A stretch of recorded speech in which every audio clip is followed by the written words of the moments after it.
moisture damage through the air. Should be a pretty good matchup. Hopefully Clarion's defensive, or Port Allegany's defensive backs are up to the task. And hopefully Clarion's up to the task to stop Port Allegany's run-oriented offense.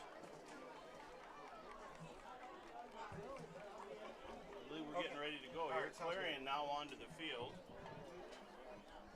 12 minutes. Thanks, Sean.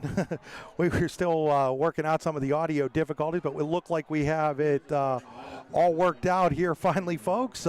Anyhow, this is the Swift Kennedy pregame show, the official insurance agency of your daily local LLC, the parent company of D9 and 10 Sports.com. Swift Kennedy and Company in DuBois is an independent property and casualty insurance agency. Check them out online at swiftkennedyandco.com. Swift Kennedy and Company, insurance with integrity since 1921.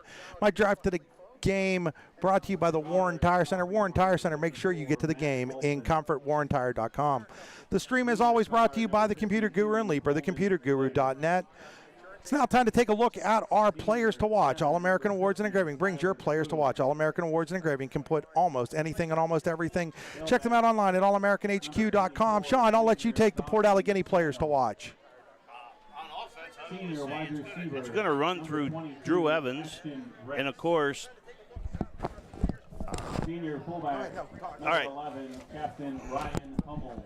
It's going to run through Blaine Moses, Drew Evans, and Noah Archer, as well as Peyton Stiles offensively. Defensively, it's going to be up to the defensive line, I believe, to get pressure. That would be Carson Neely, Miska Young, Yuso Young, and Braylon Button. Again, if they can apply pressure, it should be a decent game. The Wildcats are coached by Dave Eggleton. So for Clarion, taking a look at our players to watch, definitely quarterback Jace Ferguson coming off of a 4-touchdown performance, over 300 yards passing. Ashton Rex, 3 catches, 220 yards, 3 touchdowns in the win over Brookville. Those are 2 real key players for the Central Clarion Wildcats. Again, those players to watch brought to you by All-American Awards and Engraving. All-American Awards and Engraving can can put almost anything on almost everything. Check them out online at allamericanhq.com. And we'll be back after these messages. You're watching high school football on D9 and 10 Sports.com, listening on C93, 92.7 FM, and watching on the Port Allegany YouTube channel.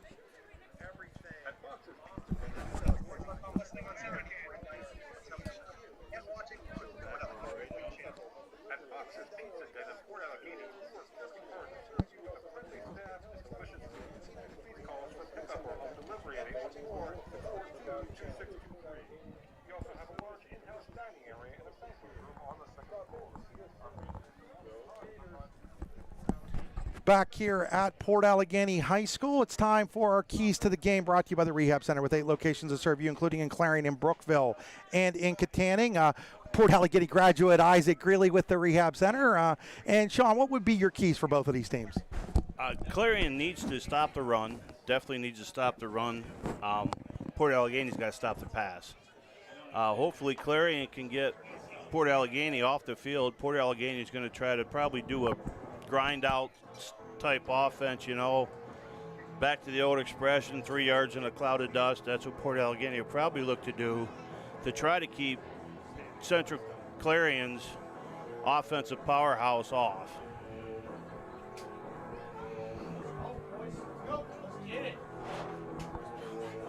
We're still having audio issues on our feed. Hold on. Yeah, I know. Stop calling me while I figure it out, okay? All right. I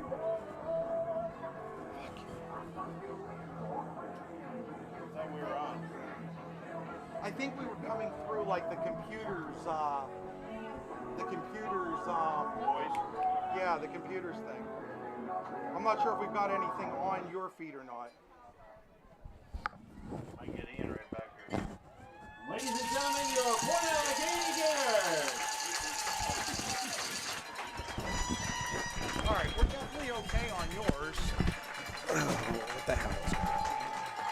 At right tackle, number 76, junior Braylon Button. At left tackle, senior number 72, Corbin Hamilton.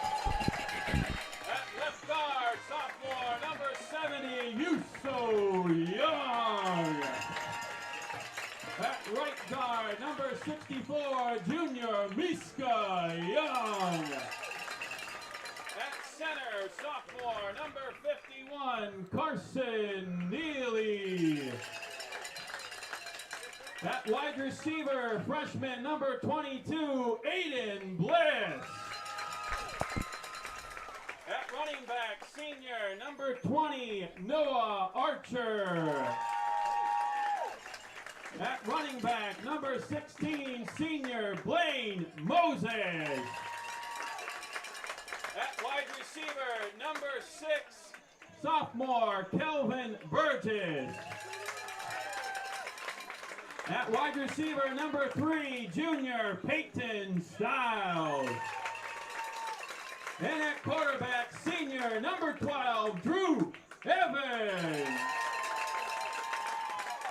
Gators are coached by Justin Binkowski.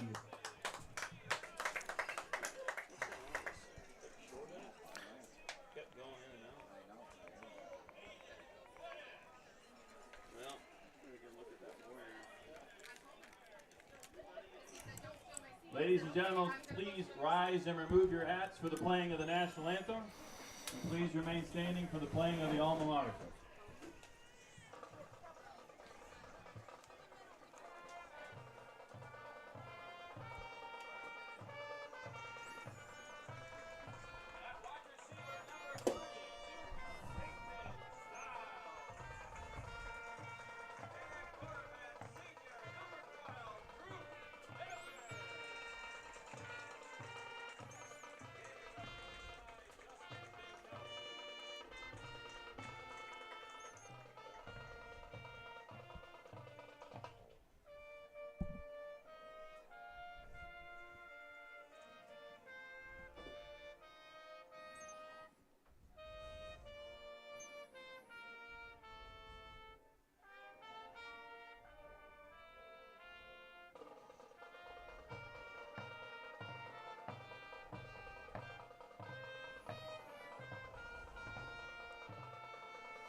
Testing, testing, 1, 2, testing, testing, 1, 2. Testing, testing, 1, 2. Come on. Testing, testing, 1, 2. Testing, testing, 1, 2. Testing, testing, 1, 2. Testing, testing, 1, 2. Testing, testing, 1, 2. Testing, testing, 1, 2. Testing, testing, 1, 2. Testing, testing, 1, 2. Testing, testing, 1, 2. Testing, testing, 1, 2. Testing, testing, 1, 2.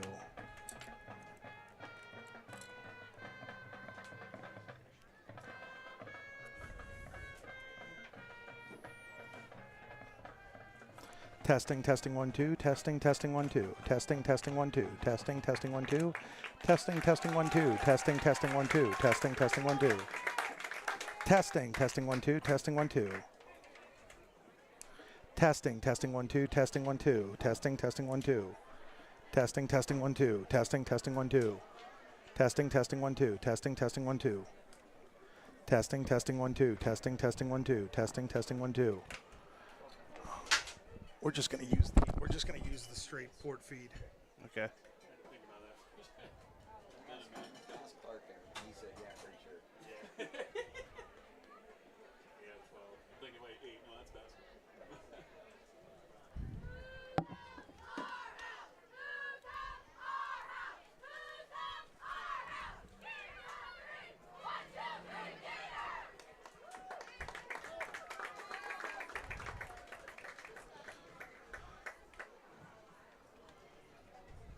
Central Clarion has won the toss and has elected to defer. Gators will receive the opening. Go ahead, Sean. I'll let you handle the. Okay, we had the opening opening toss. Central Clarion won the toss, elected to defer. It looks like Port Allegany is going to take the ball, and they will be heading to the west side west side of the field, which means they'll be heading to the left. So Port Allegany back to receive. Clarion Limestone will be kicking towards the scoreboard. Port Allegany now takes the field. Back deep for Port Allegany is Noah Archer, along with Nick Wilfong, Kelvin Burgess, and Peyton Stiles.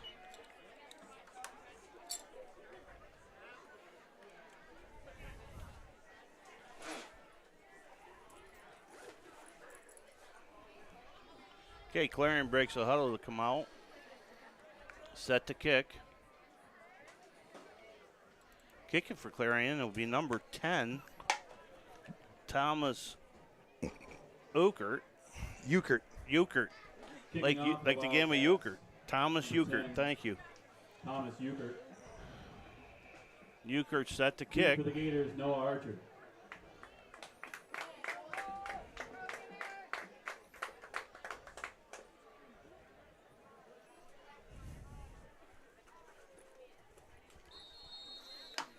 We have the whistle.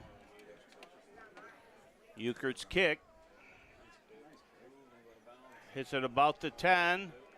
Rolls through the end zone. Port Allegany will have it with a touchback. Port Allegany will take over. First and 10 at the 25. Gators will start first and 10 at their own 20-yard line.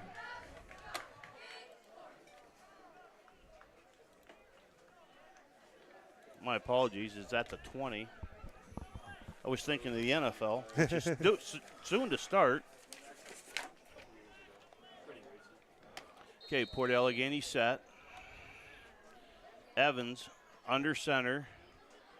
Moses and Archer. Archer gets the ball. Archer up the middle for gain of maybe 1 or 2. Archer on the carry. Give him a gain of 1. Gain of a yard. Make it 2nd down and 9. Again, Port Allegany to the line. Make it to 2nd down 8. Evans looks to the sideline. Port Allegany, 2 wide receivers to the right, short side of the field. 2 wide receivers to the left. Evans now in the pistol. He has Moses on his left side. Hand off to Moses. Moses leaps, gets maybe a yard. 3rd down and long for Port Allegany. Moses on the carry. Again, as Chris and I were talking, the key would be for Central Clarion to stop the run. So now it's 3rd and 8. Evans looks, again, 2 to the left, 2 to the right. Evans gets the signal. Moses now moves to his right side. Evans looks to be changing the play.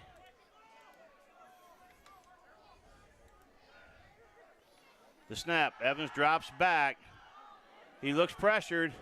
Man wide open, Archer at the 45, makes a couple moves. Archer gets a ball into Central Clarion territory. Again, Archer wide open. Looked like Central Clarion dropped into a zone. Archer just sat down, caught the ball at the 45, had a run after catch of 6. Puts Port Allegany 1st and 10 at Central Clarion's 49-yard line. Again, this time Port Allegany has 2 to the right side, 1 wide out to the left. Archer and Moses both in the backfield. A little scissor action. Hand off to Archer, but there's a flag on the play. Looks like we're going to get a hold against Port Allegany on the outside. Going to get a face mask actually on Port. Face mask on the Gators.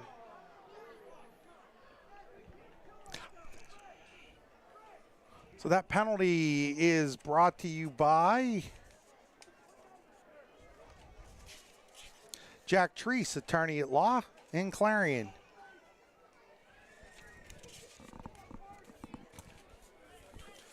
So it'll actually only end up being a 2-yard penalty, so they'll give Archer had that carry, right? Yes. So they'll give Archer a pickup on the play of, let's see, that would have been to the 41, so they get an 8-yard pickup on that play for Archer.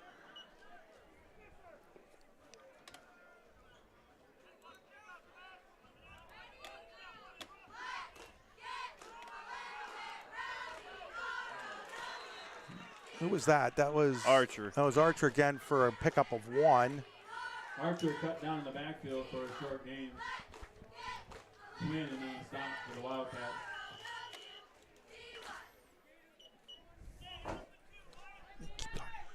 Okay, Port Allegany now at the line.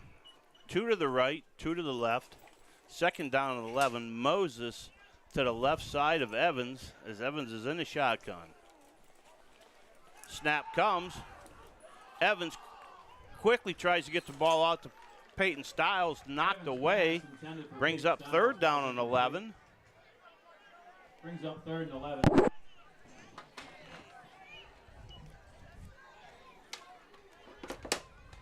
Brady Quinn with the coverage.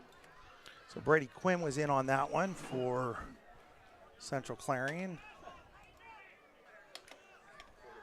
Again, Port Allegany breaks the huddle. Port Allegany breaks the huddle. 1 to the right, 3 to the left. Moses back in the backfield with Evans. Evans takes the snap. Quick hitch out to Archer. A little bit of a bubble screen. Port Allegany maybe gains a yard. Will bring up. Finds Archer on the bubble screen. A big 4th down and 10. Game brings up 4th down.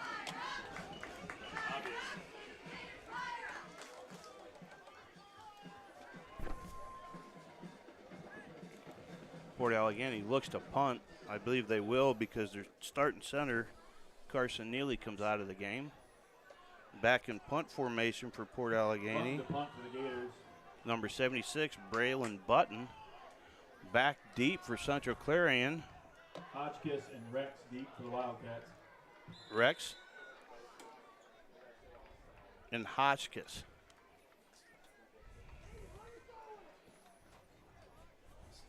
False start on the Gators. We'll do it again.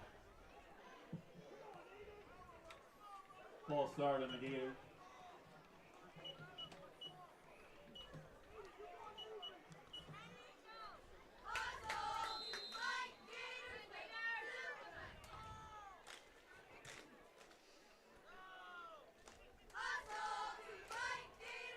Archer comes in motion in the middle. Buttons punts away. Hotchkiss lets it drop. It rolls. Will it get into the end zone? It rolls all the way into the end zone. Smart play by Rex, letting it roll into the end zone. So Central Clarion will take possession. 1st and 10 at their own 20.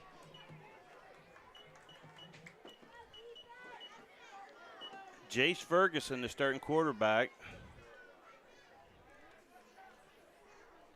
gets in the shotgun. Clarion has 1 to the left, a flanker, and 1 to the right. The snap, handoff, maybe a yard pickup. That was Nazar. By now, Noah Yazer. Brought down by Kelvin Burgess. So Nazar picks up nothing there for, or well, going to give him a 1. Yeah, we'll give him a yard there. Okay, again, Central Clarion now with 2nd and 9. Ferguson back in the shotgun. The snap, Ferguson with a handoff to Quinn. Quinn gets around the outside, breaks a tackle, picks up a gain of about 13, out to the 33, make it to 34-yard line. 1st and 10 for the Central Clarion Wildcats.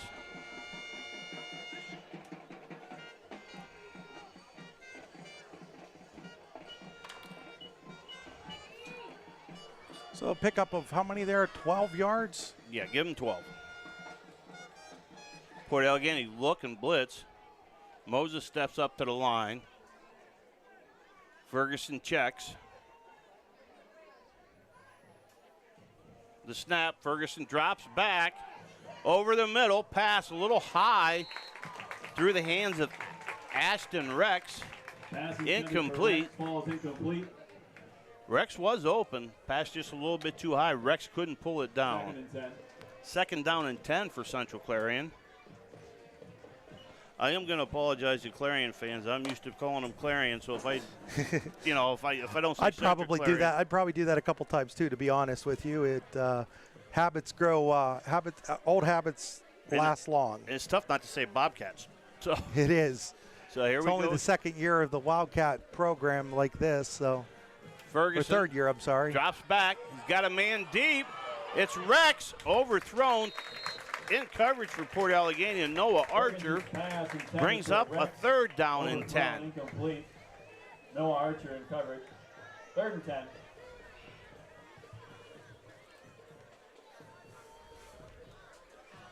Archer looked to be in man coverage over there on Rex. Stayed on the inside shoulder, did a fine job. Again, here we go. Central Clarion to the line. Three to Clarion, Central Clarion's right, 1 to their left. A little bubble screen to number 80. Nice block. He's there. He's brought down. Ball's loose. Ball's loose. Fumble on the play. Peyton Stiles with the strip. It looks like Central Clarion recovers. That would be 80 Hotchkiss on the reception. He's going to get a pickup of, I think, of 7 on that play.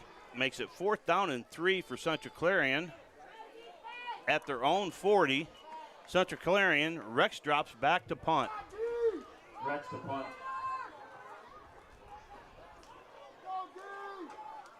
Looked like that little bubble screen was going to work there, but Port Allegany from out of nowhere. Rex with a little rugby squib kick. Fair caught by Archer. Dropped it, muffed it, but fell on it. Port Allegany will take over. Rex with a rugby punt. 1st and 10 at their own 32.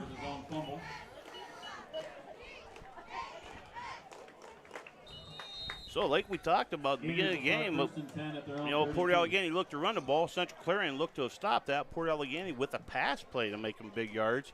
Clarion comes out, runs the ball instead of passing it like we had discussed. Kind of a little role reversal there. Shows you what we know, Sean, at the end of the day. Hey, if you want to talk wrestling, I could do that better. We have our official water break for hydration. Timeout on the field.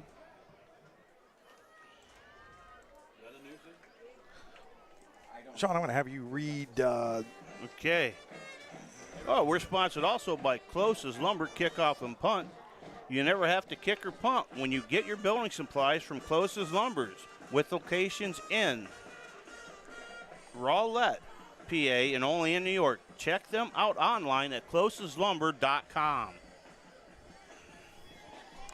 Also, Ty and Nesta Builders supply first. The drive is being built by Ty and Nesta Builders, supply with locations in Chiftonville and Ty and Nesta. Ty and Nesta Builders.us. Okay, now, as we go back to the game, Port Allegany has 1 right, 2 to the left.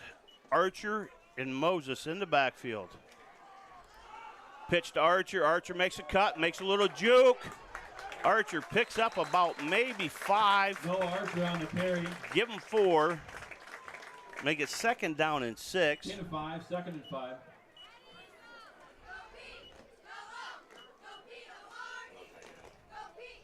Port Allegany again. 1 to the right, 2 to the left, 2 in the backfield.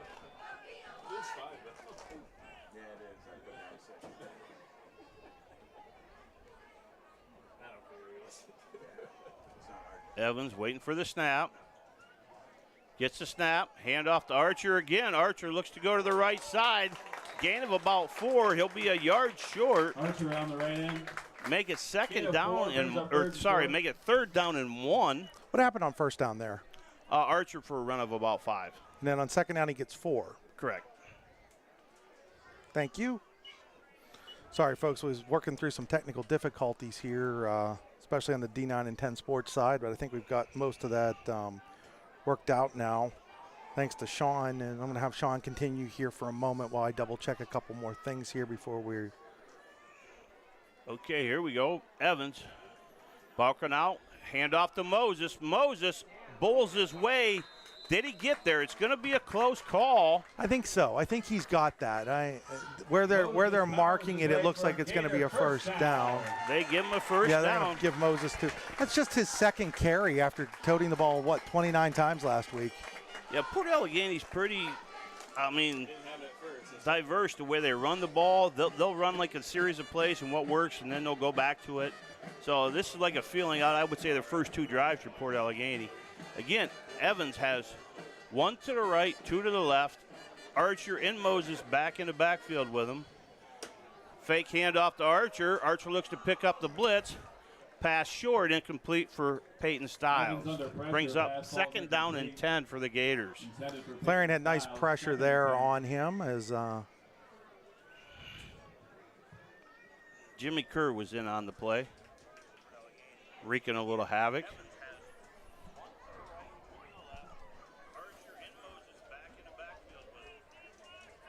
Okay, again, Port Allegany. 1 and then 2. Back split in the backfield this time. So, folks, on our D9 and 10 sports broadcast, we will not have like actual video commercials today, but we will read you through some stuff. Hand off to Moses. Moses out around the right edge.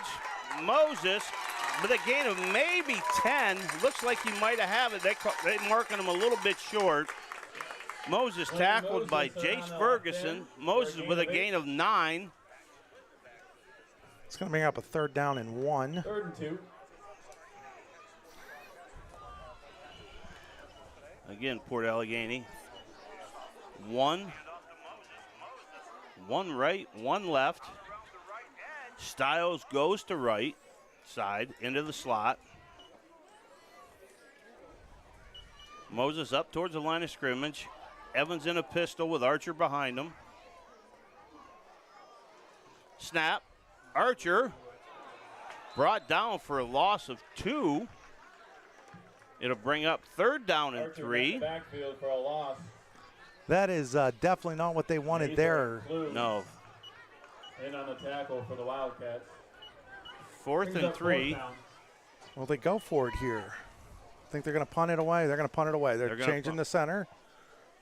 That's a little tip off there in case you noticed. Button to punt for the Gators. Ethan Tarbox is a long snapper. Button's last punt went into the end zone. Button gets it off again. Fair catch called for and caught. Probably right at the 20-yard line. Hey, we're going to step aside 30 seconds on the C93 side. We'll keep it here on the D910 Sports and Port Allegany side. I want to thank Luton's Plumbing, Heating, and Air Conditioning. When you get backed up, call Luton's Plumbing, Heating, and Air Conditioning. Get you moving again. LutonsPlumbing.com. Also, Hobbs's Landscaping. Your yard will also score 6 points when you use Hobbs's Landscaping. In Elger, PA, Hobbs's Landscaping in Elger, PA has been serving properties in McCain and Potter counties, in Pennsylvania, and Allegheny and Cattaraugus counties in New York for the past 13 years. Hobbs's Landscaping can do it all for you. Contact Hobbs's Landscaping at 814-598-2549 for a free estimate. Ferguson's going to tuck it and run, and he's going to be dragged down there from behind by Archer. Moses, I'm sorry. Tackle made by Blaine Moses. Gain of 2. So going to be a pickup of 2 yards there for Ferguson on his first carry of the game. Welcome back to our C93 audience. As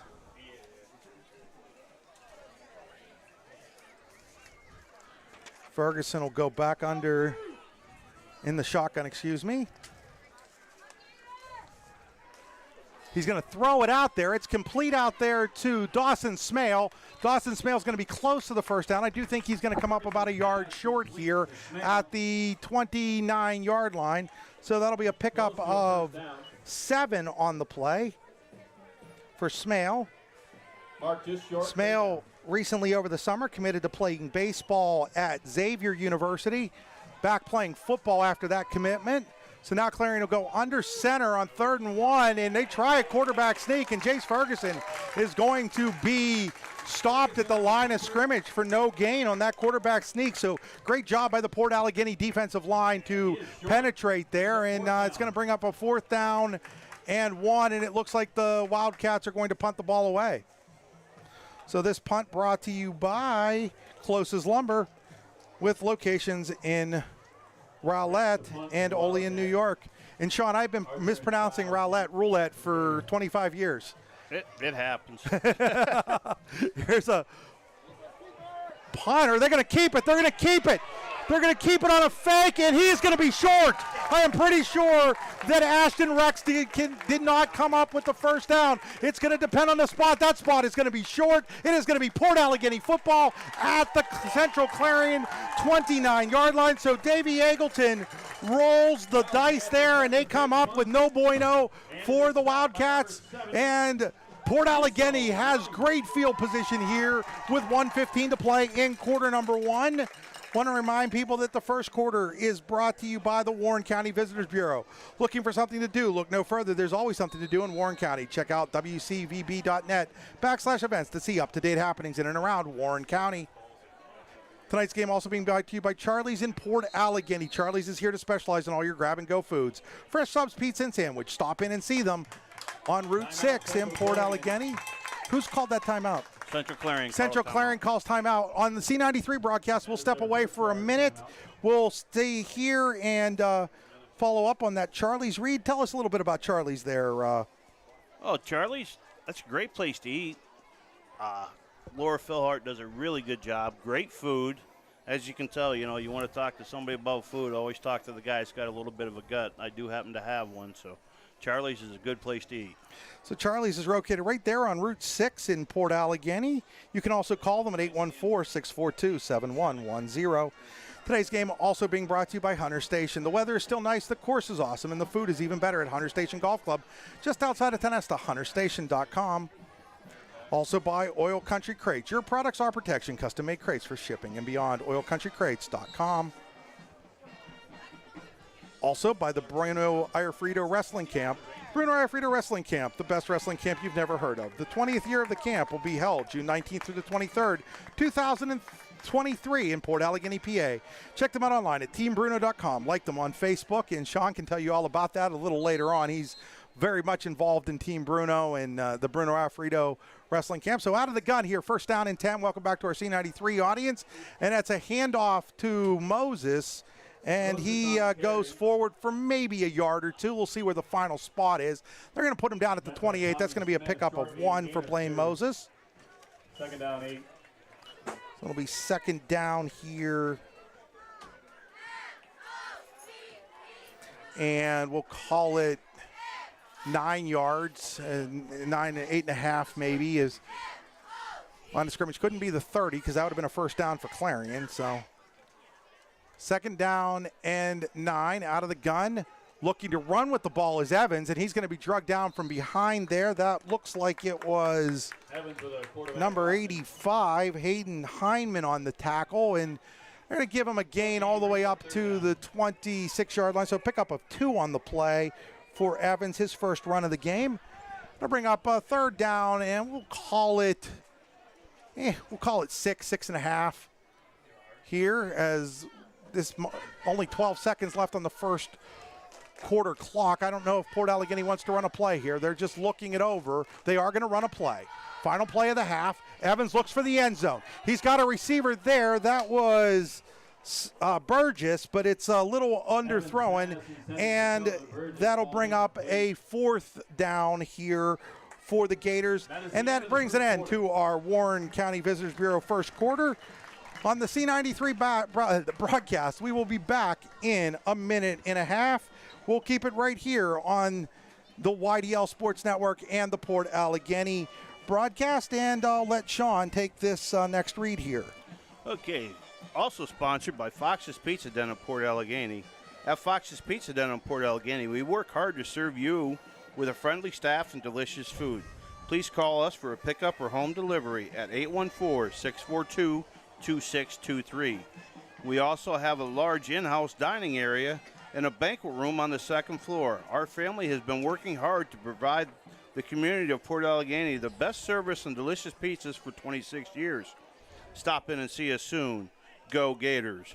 Also being brought to you by Generational Wealth Management. John Bongiovanni Lucas Slazak and Adam Jack of Generational Wealth Management in Erie and Bradford are here for your investment needs. They offer world-class investment services and internationally recognized insurance products from Northwestern Mutual, an industry leader. Find out more at gwm.nm.com. That's gwm.nm.com. Generational Wealth Management. So, getting ready here for our second quarter. Getting ahead of myself here, Sean. And it'll be Archer on 4th down looking to throw. He's got a receiver. He's got a touchdown. Evans to Archer. That is Noah Archer catching it from Drew Evans. Port Allegany scores. And folks, from the C93 broadcast, we're back here live. And it is a touchdown pass on 4th down by Port Allegany. 26 yards.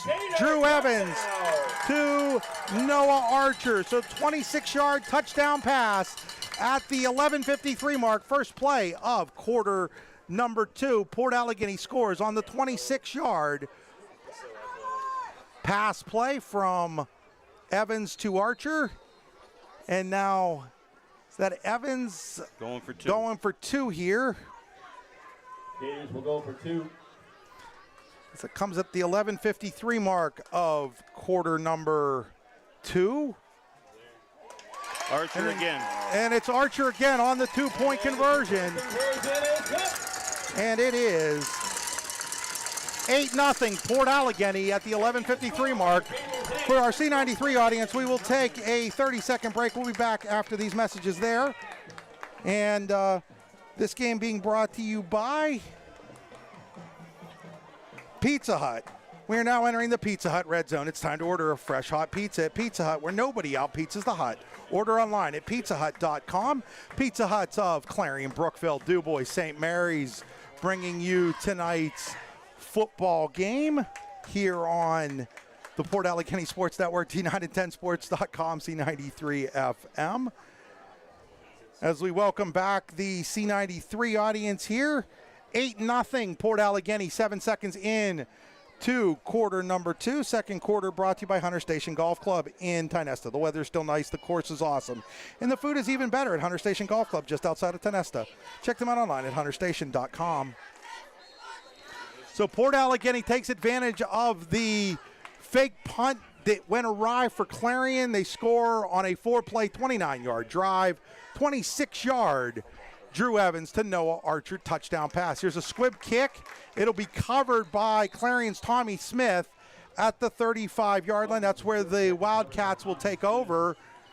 And they're trying to get something going offensively. After scoring 42 points a week ago, Sean, this Port Allegany defense has smothered Clarion through that first quarter, or Central Clarion through that first quarter, limiting Central Clarion, let's see, to 12, 26, 28, 29 total yards of offense in that quarter.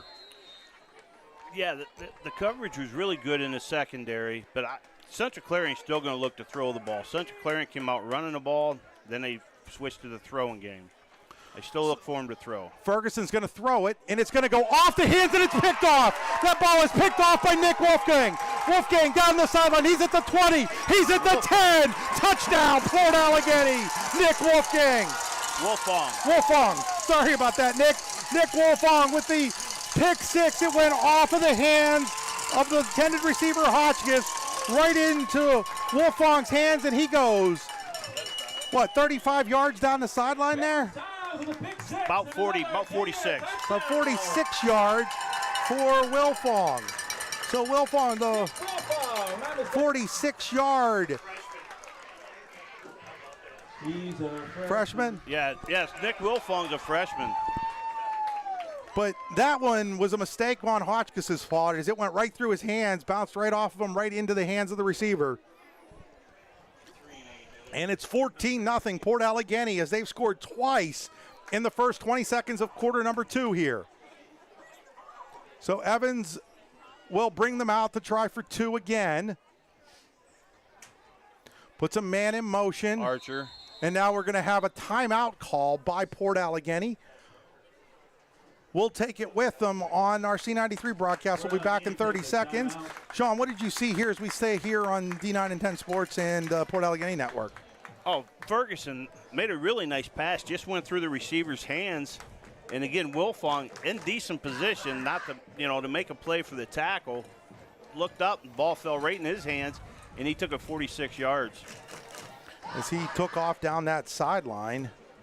There was a big convoy of Gators there. But yeah, I mean, Clarion's still going to keep throwing the ball. That defensive turnover was big for Port Allegany. Clarion will get the ball to start the second half, too, which you have to remember, too. So, Port Allegany. It was we're going to call that 44 yards, I think, here. Yeah, 44 yards, not 46. Just looking at the replay there on Sean, he pulled that down at the 44-yard line. So, 44-yard interception return for a touchdown by Wilfong as we welcome back the C93 audience. And out of the gun here, putting a man in motion, that's Stiles. He's going to keep it himself as Evans, and he's going to walk in, and it's 16-0 Port Allegany here as Evans runs in the 2, and the Gators score twice. If you watch that replay, Mishka Young stayed with his block all the way to the back end line. So it's now 16-0 Port Allegany. And folks, if you blinked, you've missed a lot as the Gators have scored twice in 13 seconds to go up 16-0 here on Central Clarion. Still a lot of time left, and if you're Central Clarion, no need to panic. You saw last week that you could move the football. Well, yeah, and they've moved the ball. They've just had an overthrow or, like that ball going through a receiver's hands. I mean, still a lot of game left.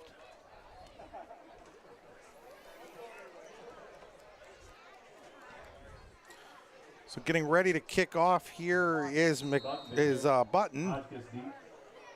Hotchkiss the deep man. The last kick was squibbed. This one is also squibbed. I'm not sure if they're squibbing on purpose or not. And Tommy Smith is just going to turtle at the 35-yard line. Picked it up. He probably could have returned that a little bit, Sean, if he wanted to. Decided to play it safe, though. And that's where Central Clarion will start at their own 35 again. Yeah, at their own 35-yard line.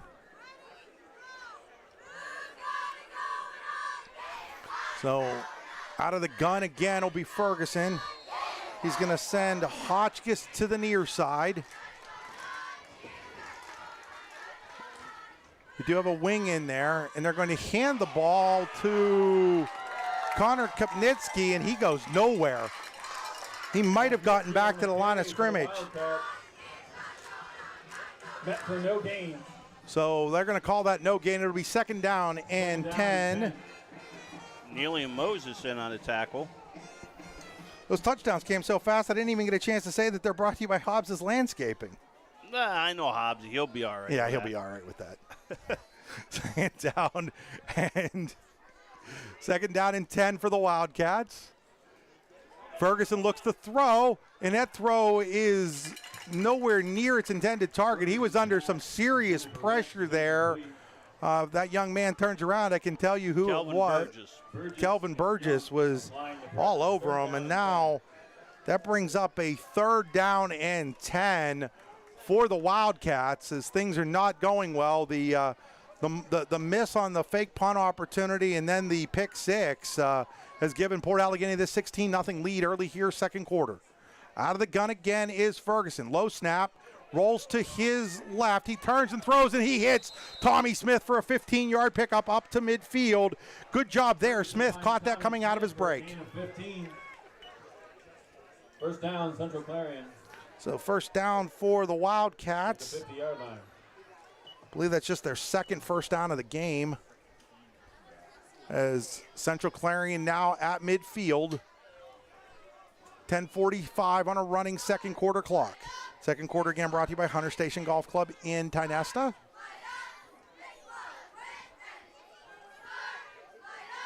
Ferguson out of the gun. Puts a man in motion. That is Dawson Smale. He looks to throw.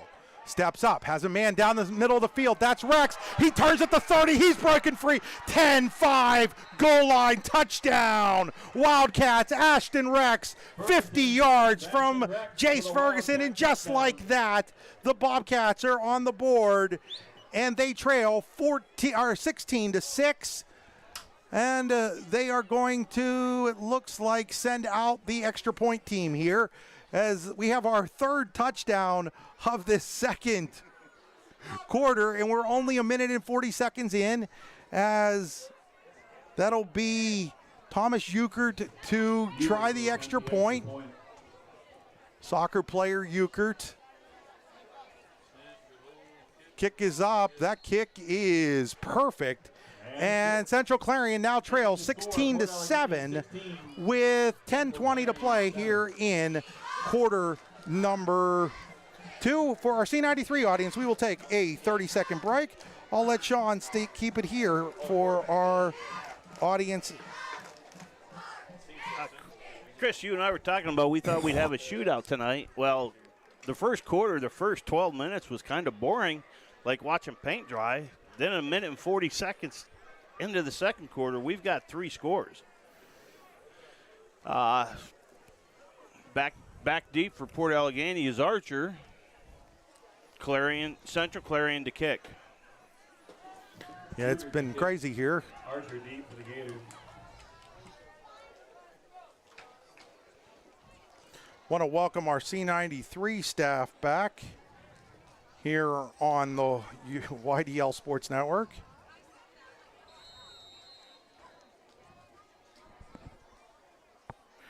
Here's the kick. It's taken at the 15. That is Archer, and he's got some room. He's up over the 40 and out of bounds over there at about the 42-yard line or so. So it'll be great field position for Port Allegany. Takes it to the 42-yard line. Keystone up 6-0 over Union AC Valley. Returned a block punt for a touchdown in that game.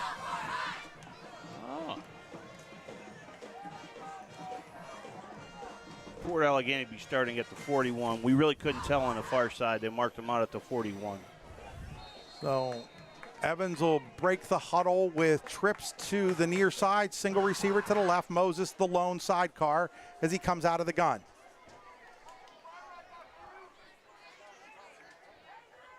Takes the snap, rolls to the near side, throws it out there, and it's almost picked off. As getting his hand on it was Brady Quinn, but he couldn't haul it in. So it'll go as an incomplete pass. So it's been a little bit of the good, little bit of the bad here in the early going for Drew Evans. Kind of got lucky on that one. Yeah, that definitely could have went the other way. And that might have been 6 the other way. Another one if that had been caught. Oh, I agree. So that'll bring up a second down and 10 from the 41. Again, well, this time he'll line up with 2 receivers to the near side, 2 to the far side. Moses, the tailback for Evans. Evans back to throw. Looking, now rolls, now under trouble. He's going to throw it over there. It is caught, and it is then on the ground, and they're going to say that it is a fumble, and it is Central Clarion football. As catching that pass was Aiden Bliss, and then Bliss fumbles it at the 40. Aiden Bliss fumble on the play, recovered 3-yard line, and now we've got a Central Clarion player down on the play, but looks like it's Noah Nazar down. But looking to see where they're going to spot this football. It looks like they're going to spot it at the 43, so that's going to be a 2-yard pickup for Bliss on that, and then the fumble lost. First turnover for Port Allegany as they continue to work on, or they're going to put it at the 42. They're going to put it at the 42-yard line, so that's a pickup of 1 before the lost fumble. So on the C93 broadcast, we'll step aside for 30 seconds. You're watching high school football on D9 and 10sports.com, listening on C93, 92.7 FM in Clarion. All right, also we're sponsored by Close's Lumber. You never have to kick or punt when you got your building supplies from Close's Lumber. with locations in Rowlett and Olean, New York. Check them out online at closestlumber.com. Also brought to you by Tionesta Builders Supply First Down. The drive is being built by Tionesta Builders Supply with locations in Shippenville and Tionesta. As we welcome back our C93 audience. Noah Nazar gets up under his own power, limping off. That's a great sign that he's able to get up under his own power there, Sean, and trying to walk it off over there. A little bit of a limp, but didn't need any help getting off the field. So it'll be Central Clarion football here at the 42-yard line of Port Allegany. They trail the Gators 16-7, 9:55 to go here in quarter number 2. It's been an exciting quarter as all 23 points scored in the first minute and 40 seconds of this quarter. Jace Ferguson will start in the shotgun. Ferguson's going to hand it off to Quinn. Quinn around the right end. He's going to get a couple of yards up over the 40 to about the 39, 38-yard line. We'll see where they mark him down at. Second down, 6. They're going to put him down at the 38, so it will be a pickup of 4 on the play for Quinn, who unofficially has 16 yards in the game. So it'll be second down and 6 for Central Clarion. As Ferguson will come out of the gun. Single receivers to each side. Little bit of trouble. The ball's on the ground. Who has it? Port Allegany thinks it does. Clarion says it does. We'll find out what the referees think. We don't have a signal. I guess that means it's Central Clarion football. As Braylon Button fell on it, but it got taken away from him. Beckwith and Ferguson had trouble with that exchange. Neither of them were able to get it. It's going to be back at the 42, so they're going to lose all 4 of those yards they picked up, and it'll bring up a third down and 10 as Central Clarion continues to rotate running backs, and that might have led to that mistake there. As out of the gun is Ferguson. Back to pass, under pressure, gets hit as he throws it. He's got a guy out there, and he drops the football. Oh, my goodness. He had a wide open receiver over there. That was Hotchkiss, who's just having a rough day. He had that ball go off his hands for the pick 6, and he just had a touchdown on his fingertips there that he lets slip through his fingers, and it'll bring up a 4th down and 10 from the 42, and Central Clarion looks like it's ready to punt the ball away. Man, Sean, that had 7. I mean, what a throw by Ferguson. As he was hit as he threw that ball, he couldn't have thrown a better ball. No, not standing there and having guys come right in your face. I mean, great throw by Ferguson. I mean, Hotchkiss had his man beat. It went right through his fingertips. So back to punt here is Rex. That's a short punt. It's going to take a Central Clarion roll, though. It's going to roll inside the 20 and be down at about probably the 17-yard line on that closest lumber punt. And that's where Port Allegany will take over, leading 16-7 at the 8:43 mark of quarter number 2. Okay, attorney Jack Trace. Trace. This penalty is sponsored by attorney Jack Trace. I said Trace. Avoid the penalties that may occur for yourself or your family through the improper planning. Attorney John P. Trace, 297-8043. The law is not common sense. Again, I apologize. Don't come after me. Back to throw is Evans.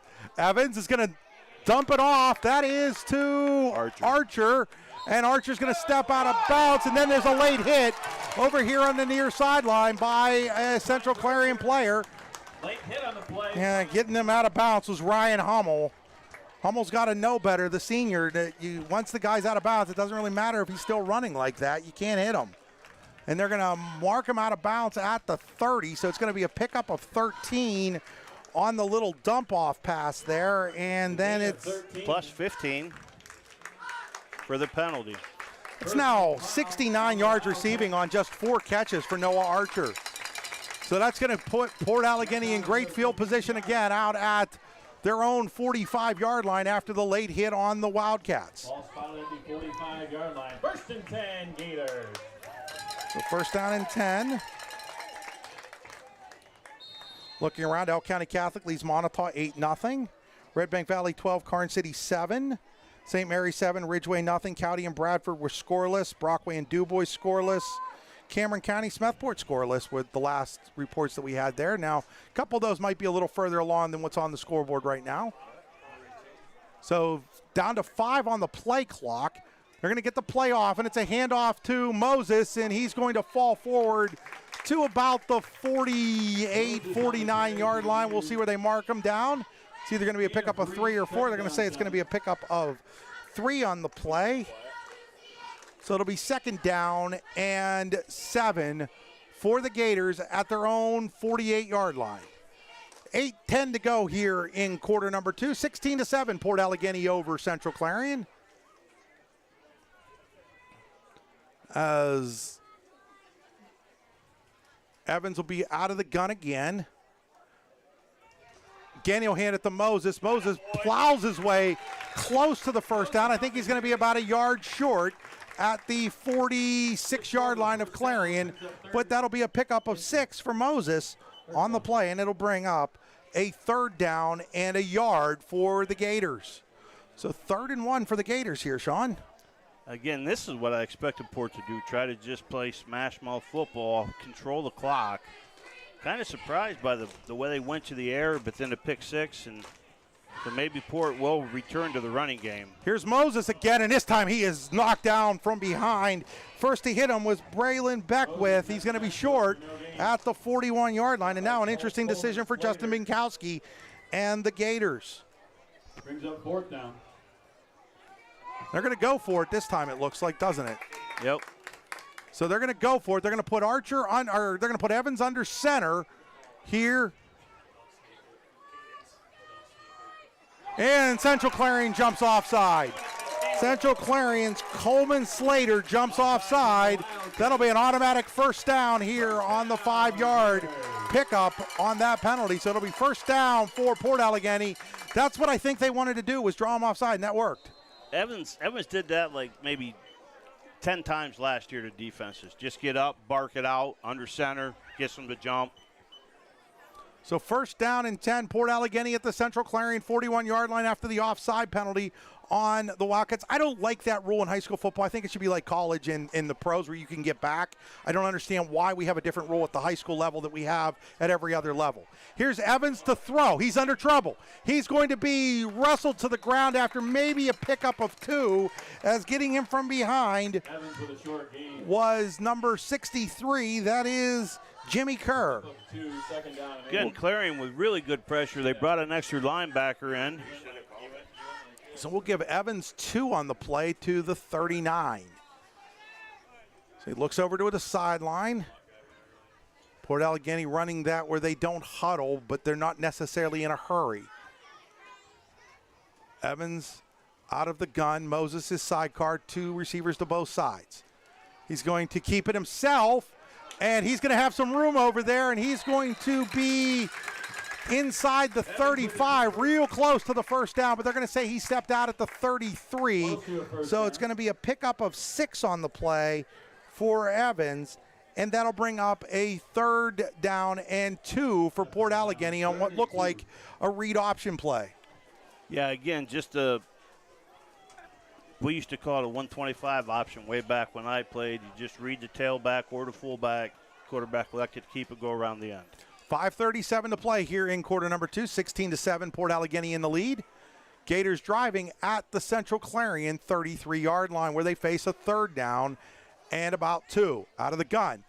Hand off to Moses. He's got some room, and he's going to have the first down up over the 30. He did a nice job of cutting that inside to pick up, we're going to call that about 5 yards, it looks like, depending on whether they put it down. They're going to put that down at the 28-yard line, so that will be a 5-yard pickup on a play that first looked like it was going to be a big gainer, then looked like he might be held to no gain, and then he was able to cut it up on that just outside the tackle box and pick up about 5 yards. Yeah, the kid from Clarion come up and filled well, but the guard from Port Allegany kind of swept him out of far enough to get him out of the way so Moses could cut it up. So it'll be first down and 10 at the 28-yard line of Central Clarion. Another handoff to Moses. He's going to plow his way up over the 25 to about the 24-yard line. So a strong pickup of 4 there by Moses, who all of a sudden is becoming the workhorse on this drive for the Gators. Yeah, this is what we had expected when we talked earlier. Port Allegany kind of went away with, like I said, they kind of like, maybe they got scripted plays. I don't know how they do it, but now it's going to be a bunch of Moses and a little bit of Archer sprinkled in. Yeah, ball's at the just inside the 25. We'll call it the 24-yard line as it's not touching the 25. 10 seconds on the play clock. Evans out of the gun again. Moses now to his left. Points out where he thinks the blitz might be coming from. Back to throw. Under pressure. He's going to go down. He's going to be sacked there as number 7, Noah Nasser, and number 11, Ryan Hummel, in on that back at the 29-yard line. That's going to be a loss of 5 yards there. So Clarion able to get the pressure and makes it third down, and we'll call it 11 yards. I think Port Allegany got the ball with like 8:50 in the quarter. Now there's under 3:45 and some change. Clarion now leads Union AC Valley 16-0 on a Cal Nellis touchdown run. Keystone. Yeah, Keystone leads you. Who did I say? Clarion. Don't want you to get in any trouble. No. Back to throw here is Evans. Again under pressure. His throw is just a little bit high intended, and they're going to throw the flag. Oh, my. They're going to say Ferguson in a late hit. That flag came from 15 yards away. I'm not even sure the guy could see it from 15 yards away, but he threw it anyhow.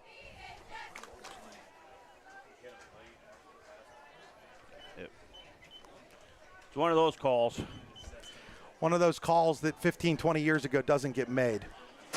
But you want to go back when I was playing, you're looking at 37. None of that stuff was called. Nobody threw the ball. So they're going to get Ferguson on the 15-yard penalty there. That'll give a first down for Port Allegany inside the 15-yard line. It'll be at the 14, so they enter the Pizza Hut red zone. We're now entering the Pizza Hut red zone. It's time to order fresh hot pizza at Pizza Hut, where nobody out-pizzas the Hut. Order online at pizzahut.com. I get why the penalty's called, Sean, but I'm still not a big fan of it. I just think it's part of the play. I agree with you, too, but that's just the way the game's called now. Right. Just simple as that. It's just the way the game's called. Like you said, 15, 20 years ago, that doesn't get I just called. don't like the fact that it's the referee 20 yards away. And that ball's on the ground, and I think Central Clarion has it.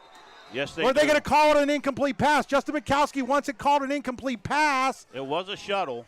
He did shuttle it forward, though. They're discussing it. What's the call going to be? Make a call, guys. There's 5 of you out there. Somebody should make a call. They're going to call it, I do believe, an incomplete. No, they're going to say it's Central Clarion football. They're going to say that it is Central Clarion football on the fumble there by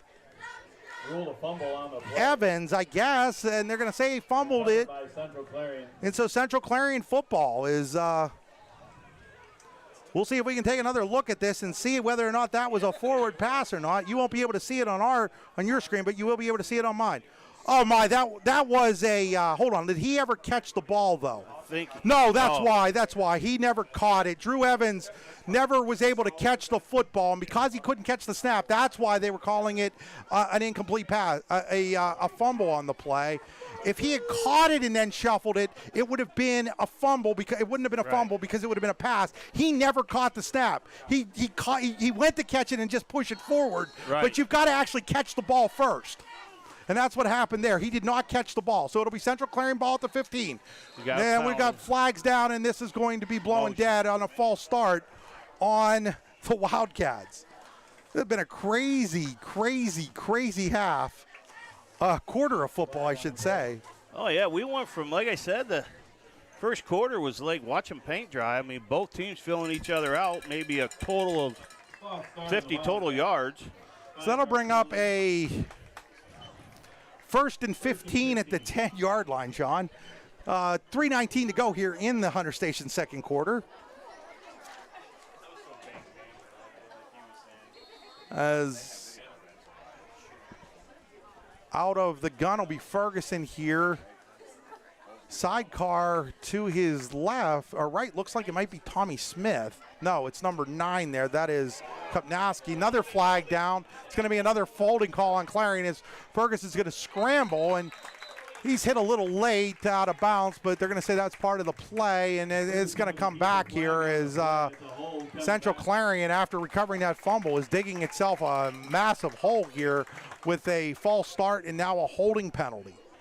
Good pressure by Mishka Young. That's where the hole was called on, his pressure. So that ball, the flag is at the 5. It would probably go half the distance from there.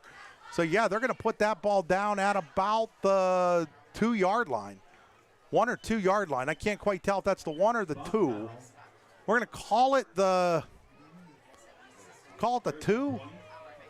We'll call it the 2, and they've got to get all the way out to the 25. So it's first down and 23 for the Bobcats. Bobcats. See, I told you I'd do it before the end of the night for the Wildcats. First and 23 for the Wildcats. Ferguson out of the gun in his own end zone now. Looking to throw. It's going to have to be a quick one. It is. It's to Tommy Smith. Screen. And Smith has room. Smith is up over the 20. He's going to get the first down out at about the 26-yard line. It does. I do believe he's going to have that first down on a 24-yard pass there on what mounted to a slant or a bubble screen, depending on how you look at it. Again, Central Clarion, 2:53 left. They could score and still get the ball back to start the third quarter. So it will be a first down and 10. So backed up at their own 2-yard line. They get that little slant to Tommy Smith, and Smith using that athleticism in the field to get out to the 26-yard line. And now Central Clarion with some room to operate with 2:34 to go on a running clock. Central Clarion does have 2 timeouts left. Ferguson back to throw. He looks downfield. He's got Rex. Oh, what a catch by Axton Rex at about the 48-yard line. He makes the sliding grab. They're going to mark him down at the 47-yard line.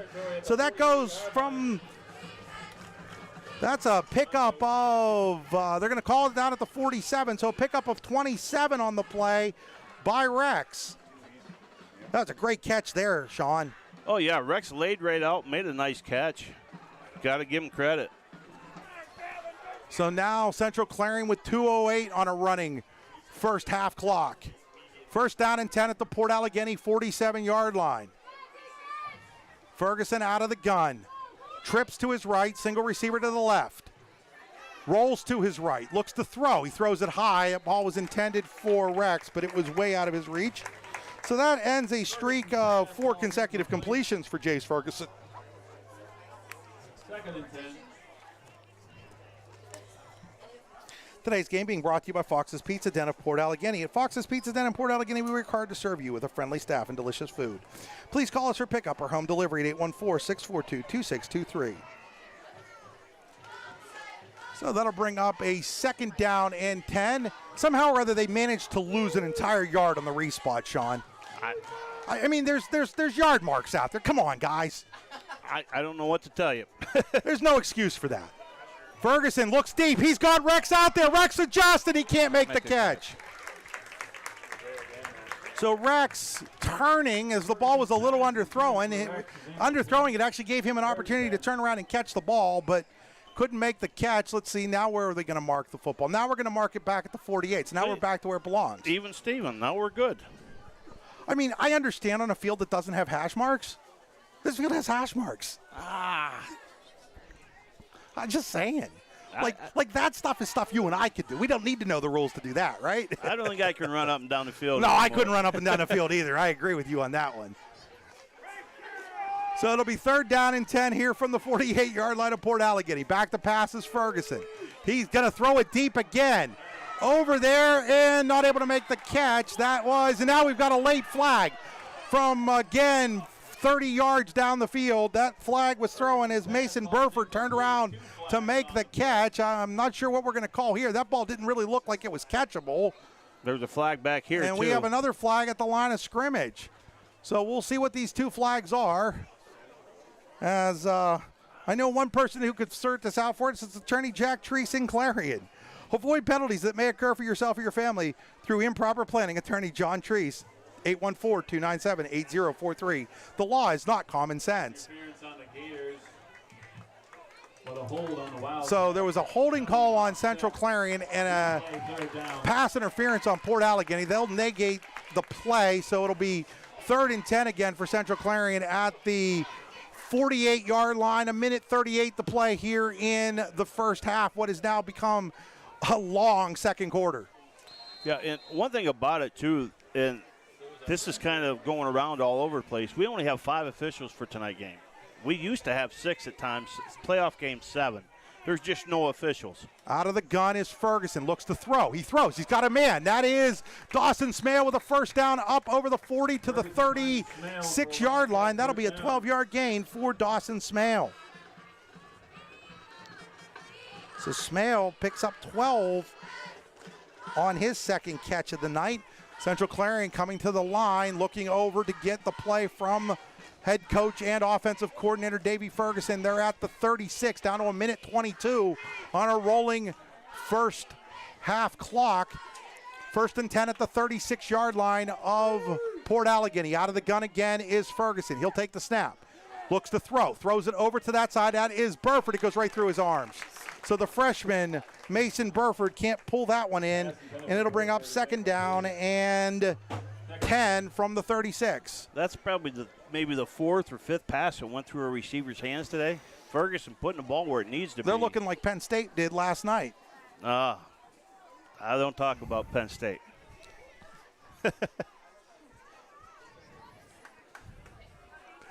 Second down. Let's just say I'm not a fan. How's that? 2nd down and 10. Man in motion is Rex to the near side. Ferguson looks to throw. Ferguson steps up. Now he's going to run, and he runs into his own guy, and the ball's on the ground. And it's going to be Port Allegany football. Wilfong again. Johnny on the spot as Ferguson ran into his own guy and lost the football. And it'll be Port Allegany football at, it looks like, the 39-yard line. Yep. Or the 40. They could put it down. I don't know what we're doing. What are we doing? I think we're going to go 39. The bet man says 39. We're going to go at the 39. So Central Clarion, I mean, he wasn't even hit by a Port guy. At the end, yes, at the end, that was, I believe it was Archer. It was either Archer or Lechner who stripped it. So Lechner or Archer on the strip. Archer or Bliss. Bliss is 22. Archer's 20. It was 22. It was Bliss. It was Bliss who made the hit from behind to strip it. So now Port Allegany with 58 seconds to go. They'll go empty backfield from their own 39-yard line. Drew Evans in the gun. 3 receivers to his left. Looking to throw. Now he's going to run. He looks to get out of bounds. He will at about the 44-yard line, 45-yard line. They're going to put it down at the 44.5. 5-yard line. So they're going to give Evans 6 yards on the play.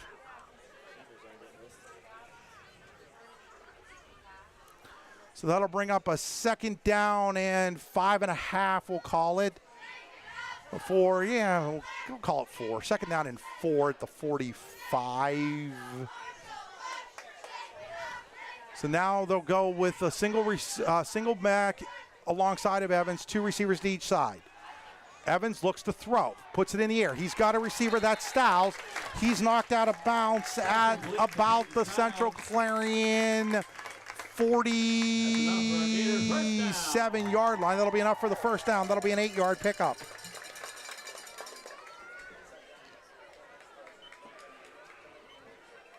So an 8-yard pickup to Stiles, his first catch. First down and 10 at the Central Clarion 47-yard line. 45 seconds to go. Port Allegany still has 2 timeouts left. They check their wristbands. 3 receivers to the left, single receiver to the right. Moses the lone back. Archer looks to throw. He's got a receiver out there. That is Archer at the 40, at the 39, maybe the 38-yard line. So it'll be a pickup on the play of 9 yards.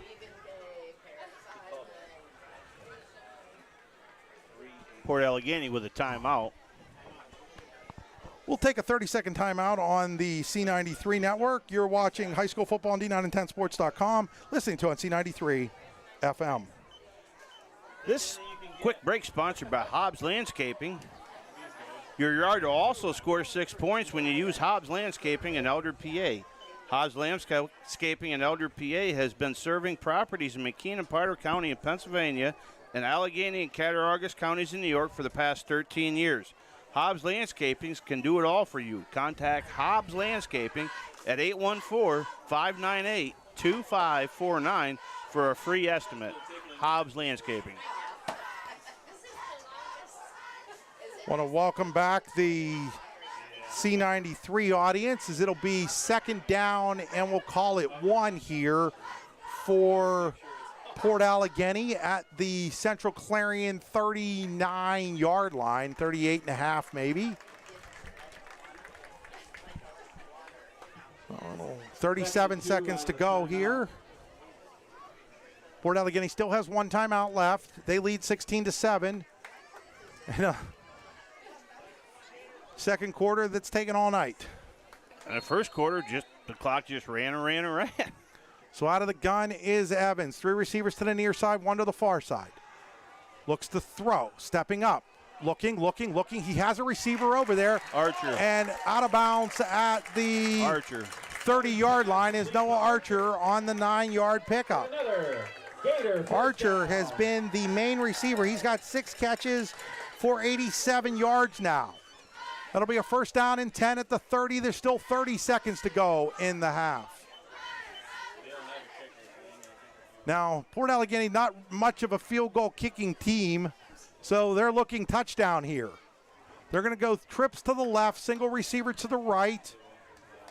They're going to line Archer up at the right. Evans out of the gun at his own 30-yard line. Takes the snap, back to throw. Looking, throws. It is caught in the field of play by Bliss. That's number 22, and he's going to be down at the 28-yard line.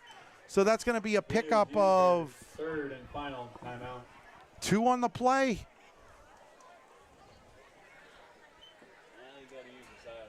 So they're going to have to call their final timeout here. That's the first catch for Bliss, or second catch for Bliss, excuse me. Yeah, so it'll be marked at the 28-yard line. It'll be second down in about 8 with 24 seconds to go here in the first half. Port Allegany trying to expand on its 16-7 lead. Again, I mean, we had, 2 minutes of 23 points scored. Nothing through the next 24. Want to thank everybody alongside of us with the Port Allegany Sports Network, the YDL Sports Network, and on C93 tonight. I know there's a lot of people watching, listening to this football game. Glad to have you alongside. If you've been wondering what the YDL Sports Network is, folks, we're part of Your Daily Local LLC, the parent company of currently D9and10sports.com. You'll notice that our social media channels have switched over to YDL Sports. Coming up soon, we'll be doing a little bit of a rebranding to D9 and 10 Sports as we're adding small college coverage to our stuff and some different things like that. So we'll still be doing a lot of this high school stuff. That's still our bread and butter, but we'll be doing a lot of other stuff. We'll talk a little bit more about that at halftime. As Evans out of the gun, looking to throw, under pressure. He's going to go down. No, he's going to throw it. And he was in the tackle box there. They're going to rule that there was a receiver in the area. They are. They're going to say that it was Bliss, number 22. And so that'll be an incomplete pass. And it'll bring up 3rd down and 8 with 17 seconds to go. As Evans was under intense pressure, was able to get it away before taking the stack. That's really important because it stops the clock, which is more important than the yardage right now for Port Allegany. 17 seconds to go, no timeouts for the Gators. Out of the gun is Evans. Sidecar with 2 receivers each side. Back to throw. Looking. He's going to throw it, and it's throwing high, incomplete. And that'll bring up a 4th down and 8 with just 12 seconds to play here. And the ball at the Central Clarion 28-yard line. Well, now it's at the Central Clarion 27-yard line. Hey, it happens. Makes it hard on the guy trying to keep stats, though. Go with your gut feeling. Just go with your gut. Nobody cares about the guy that's taking stats, though. So it'll be up 4th down and A7, we'll call it now. Back to throw, under pressure, looking. He's going to throw it up for grabs, and it is going to be picked off by Ferguson in the end zone, and he's going to take it out of the end zone. He makes one man miss. He's going to take it out over the 40, and he's going to go out of bounds, and then there's a late flag, and that could be problems for Port Allegany if that's on the Gators. I'm not sure who that flag is on, but if it's on Port Allegany, it would extend the half. Should be one play. Even though Port Allegany was on offense, when a ball's intercepted, they become the defense. But I'm wondering if it might be a block on Clarion, though. Like, is it possible that the flag was a block on Clarion and not on Port Allegany? And now there's a second flag that goes down. I don't know what the second flag is over there. I think the second flag is a block. So let's see what the call is here. There's a Gator, I think, that's down injured over there, too. Oh, he's up and walking over. He's with Dr. Ned, Okay. and he's walking over. Well, that's good. So now let's see what the call is here. I think the half is I still don't know what's going on here. They're still discussing it.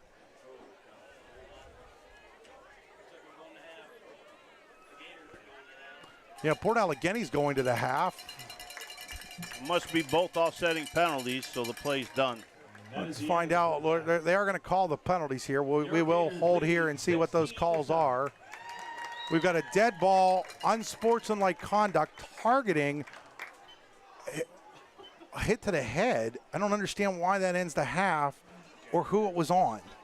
Well, he pointed towards Clarion, but I couldn't really tell what the call was. He went like to the head like it was a targeting call, Right. but not sure what it was. Anyhow, that'll bring an end to our first half. It is 16-7 in favor of Port Allegany at halftime. On C93, we will step aside for a 3-minute break. Here, we'll hook up and let the band play maybe if we can. Yes. Let's grab this. But you're watching high school football on D9 and 10sports.com, the YDL Sports Network, Port Allegany Sports Network, and C93 FM.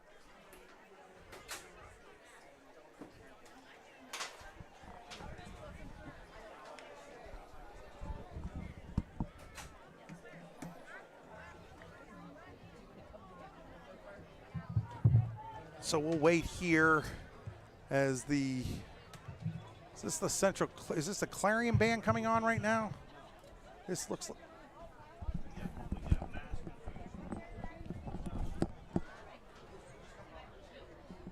Oh, the cheerleaders from Port Allegany.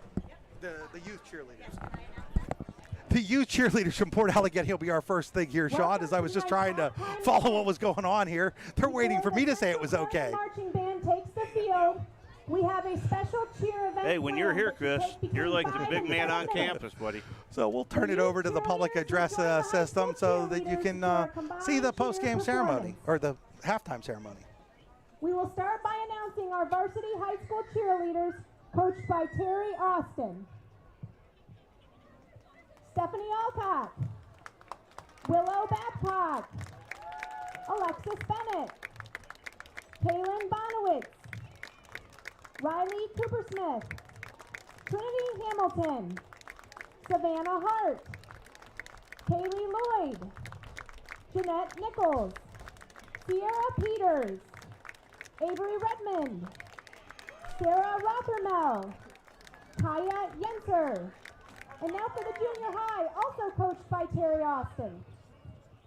Vanessa Bear, Shaylee Carpenter, Brittany Furman, Madeline Laniger, Justice Moore, Lillianne Reed, Cadence Smoker, Elena Reinhardt.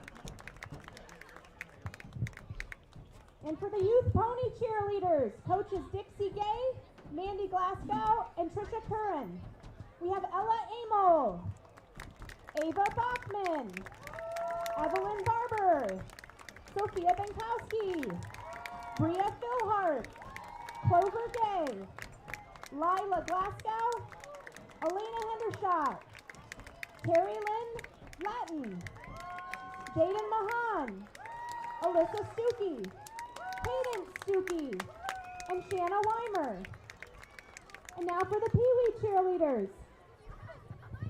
Zoe Jane Austin, Emily Briggs, Ryan Brown, Trinity Cumbie, Kirsten Freer, Allison Kohler, Lillian Langworthy, Olive Mason, Savannah Okerlund, Sadie Roundsville, Aaliyah Roberto.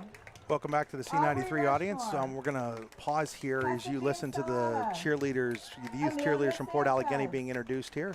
Sophia Schoonover, McKenna Stiles, and Willow Valentine.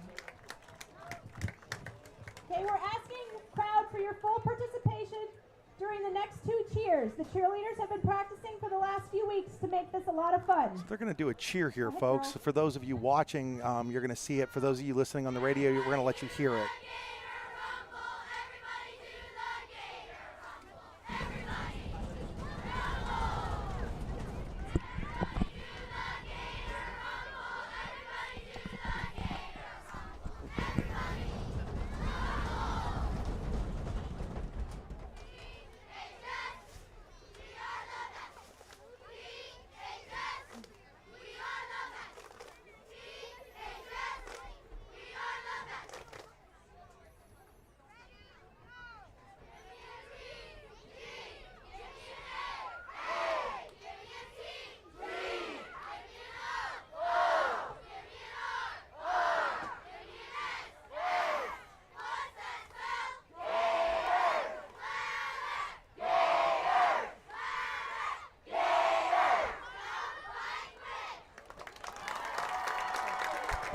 So, folks, that's the Port Allegany youth cheerleaders. I know on the radio it probably didn't come across as well, Sean, but great job by those young ladies. Oh, yeah.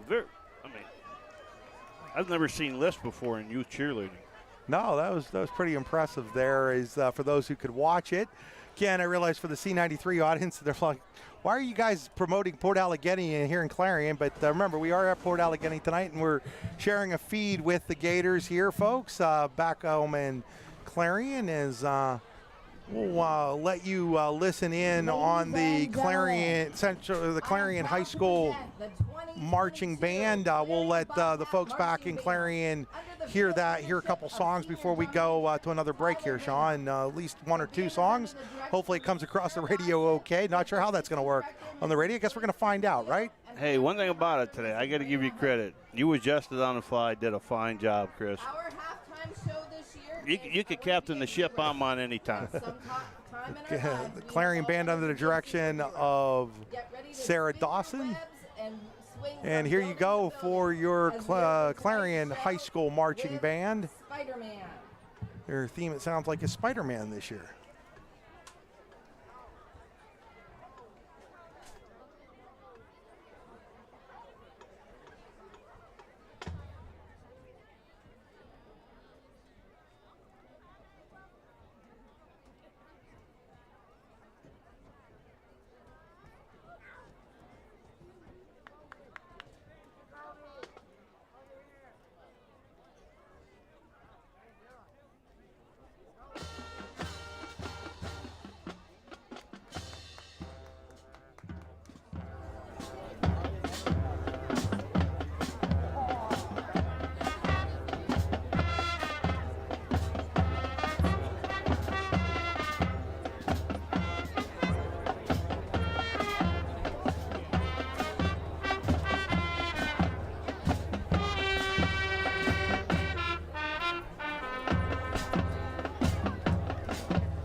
Next up, we feature our dance song and the swinging rhythms of I Want to Be Like Folks, You, we're going to have to Disney cut away from the Jungle band here. Book. Got some other halftime things that we need to take care of here. It's time for our Bruno Iafrito Wrestling Camp halftime show. The Bruno Iafrito Wrestling Camp, the best wrestling camp you've never heard of. The 20th year of the camp will be held June 19th through the 23rd, 2023, right here in Port Allegany, PA. Check them out online at teambruno.com. Like them on Facebook. It's time for our Brooks U. R. Ledbetter Sports Person of the Year Award statistics. The Brooks U. R. Ledbetter Sports Person of the Year Award and accompanying scholarship is awarded to athletes or athletes who completed in at least one full season in either District 9 or District 10 and who display qualities of being a good person, a leader, community-minded, and wanting to make a difference. Find out more at yourdailylocal.com/BHL Award. Congrats to Selena Buttery, a Brockway graduate, on being the 2021-2022 winner. Selena received a $1,000 scholarship and really set the bar high too there, Sean. Selena, unbelievable. She started something in Brockway called Project Grace, where they started to raise money for those in need, and a lot of giveaways like clothing giveaways, winter coats, gloves, toys at Christmas and Easter. They did an Easter egg dye thing. Just some really unbelievable things from that young lady. She's now out in Honolulu, Hawaii at Chaminade University, where she's playing women's basketball and also on the women's tennis team, and she's continued Project Grace out in Honolulu. I mean, kudos to her. I mean, to be in Hawaii, boy, I don't know if I could handle that. Her dad, Steve, is the assistant basketball coach, girls basketball coach at Brockway, and he was helping me out when I was doing a volleyball game up at Brockway the other night, and I was teasing him. I was like, because him and his wife took her out to school and spent a week out there. I'm like, how did you ever come home? I don't know. I mean, I'm retired now. My wife's retired, so we plan on doing some traveling. So we might have to see where she's at and maybe take something home back out from her parents. Maybe they forgot to take her something. And maybe the wife will say, okay, let's take it out. So looking at our stats first for Central Clarion trailing 16-7. Jace Ferguson, 1, 2, 3, 4, 5, 6, 7 of 14 passing, 162 yards. The costly pick six that wasn't really his fault as it went through Hotchkiss' hands right to the receiver for the pick six. Ashton Rex, 2 catches, 77 yards. Tommy Smith, 1 for 15. Hotchkiss, 1 for 7. And Dawson Smale, 2 for 19. Central Clarion having trouble running the football here tonight. Looks like Ferguson has 4 carries for 23 yards to lead the way for the Wildcats. Nasser, 1 for 1. Rex, none for nothing. Quinn, 2 for 16. And that's pretty much all that she wrote for Central Clarion, who lost a fumble as well in that half. For Port Allegany, Drew Heavens has thrown the ball 16 times with 1, 2, 3, 4, 5, 6, 7, 8, 9 completions. 9 of 16, 92 yards. He did have that interception on the Hail Mary at the end of the half. Of those, 6 of those completions have gone to Noah Archer for 87 yards. Stiles has 1 catch for 8 yards, and Bliss 2 for 3. Blaine Moses leading the rushing game, 9 carries, 31 yards. Archer has 6 carries for 17 yards.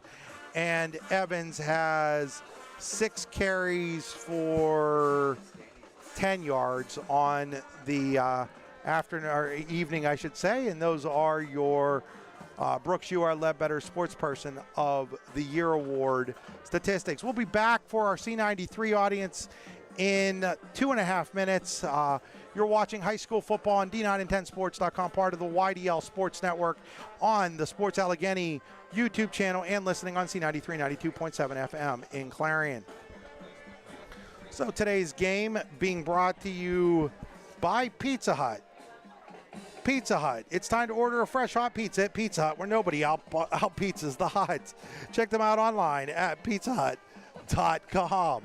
Also being brought to you by Hobbs' Landscaping. Your yard will also score 6 points if you use Hobbs' Landscaping in Eldred, PA. Hobbs' Landscaping in Eldred has been serving properties in McKean and Potter counties in Pennsylvania and Allegany and Cattaraugus counties in New York for the past 13 years. Hobbs' Landscaping can do it all for you. Contact Hobbs' Landscaping at 814-598-2549 for a free estimate.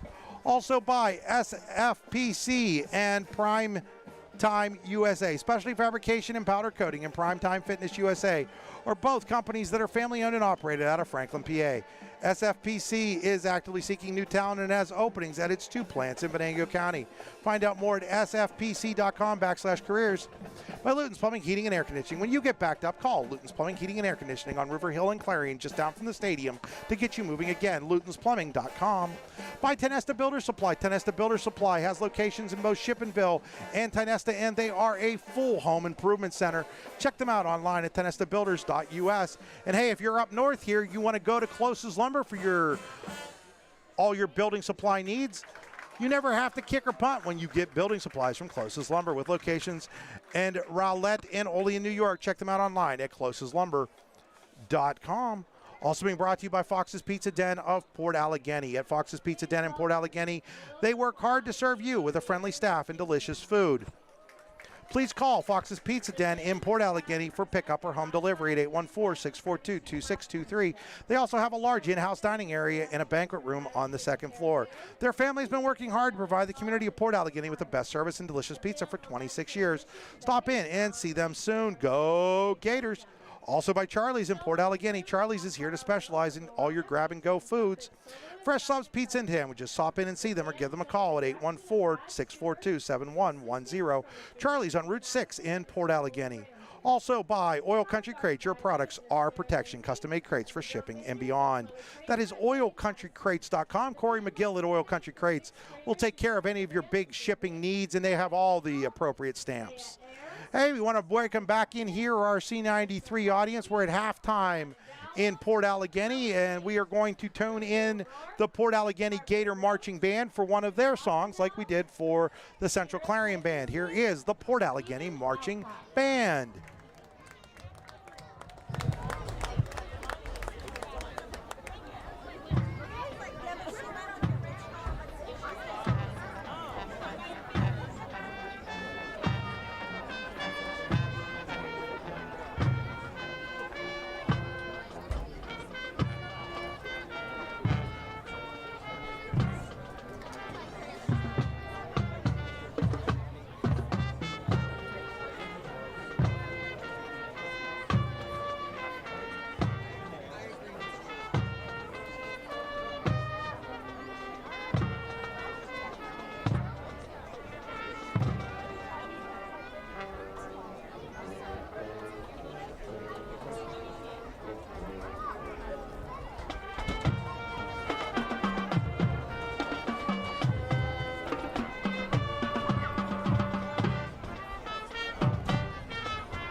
That was your Port Allegany High School Marching Band. Hey, for the C93 audience, we will step aside for another 2-minute break. When we come back, we will have our keys to the second half. You're watching high school football on the YDL Sports Network, D9and10sports.com, YouTube at Port Allegany's School District, and listening on C93 92.7 FM in Clarion. So this game is also being brought to you by the Allegany Grill in Foxburg. The Allegany Grill in Foxburg was voted #1 in Pennsylvania for waterfront restaurants. Stop on down and find out why. Make reservations today at AlleganyGrill.com. The Allegany Grill in Foxburg, where you come for the food and stay for the view. By the Warren County Visitors Bureau. Looking for something to do? Look no further. There's always something to do in Warren County. Check out WCVB.net/events to see the up-to-date happenings in and around Warren County. by Hunter Station Golf Course. The weather is still nice, the course is awesome, and the food is even better at Hunter Station Golf Club, just outside of Tonasta. Check them out online at hunterstation.com. By Charlie's in Port Allegany. Charlie's is here to specialize in all your grab-and-go foods, fresh subs, pizza, and sandwiches. Stop in and see them or give them a call. 814-642-7110. That's 814-642-7110. And for the Central Clarion people that might be listening on the might be watching or might have somebody up here, if you wanted to tell them how to get to Charlie's Pub when they come down, they're going to come out and there's going to be the sheets there. Which way will they go, left or right? Go to the old sheets. You go down to the old sheets. Which is to the right or to the left? The old sheets will be on your left. Go to Main Street, take a right, go the 3 red lights in the whole town of Port Allegany. The last red light, take a left. It's right there on your right. So down and then left and then 3 lights and then on your right. So where's the new sheets at? The new sheets is right on Arnold and Main. Which is right here at the bottom of right when Yep. you're coming out here Yep. at the school. Yeah, okay. So anyhow, that's where Charlie's is at. Special thanks to Charlie's to getting on today's broadcast. Also being brought to you by the Bruno Iafrida Wrestling Camp, June 19th through the 23rd, right here in Port Allegany. Check them out at teambruno.com. By Swift Kennedy and Company, swiftkennedyandcompany.com. Ready to welcome back our C93 audience. Want to welcome back our C93 audience as we're here with about 4 minutes to go in halftime with Port Allegany leading Central Clarion 16-7. It's time to take a look at our All-American Awards and Engraving scoring summary. All the scoring, Sean, happened in literally a matter of a minute and 33 seconds at the start of the second quarter. Port Allegany first play of the second quarter, 4th down pass, 26 yards. Drew Evans to Noah Archer. It was Evans to Archer on the 2-point conversion. It was 8-0 Port Allegany at the 11:53 mark of quarter number 2. Immediately following that, there was a pick 6 by Nick Wilfong of the Gators as he picked off a pass from Jace Ferguson that went through the hands of Hotchkiss and went right into Wilfong's hands at the 44-yard line. He returned it for the touchdown. Evans on the 2-point conversion run. And just 13 seconds after they scored their first touchdown, Port Allegany had a 16-0 lead. Central Clarion came right back.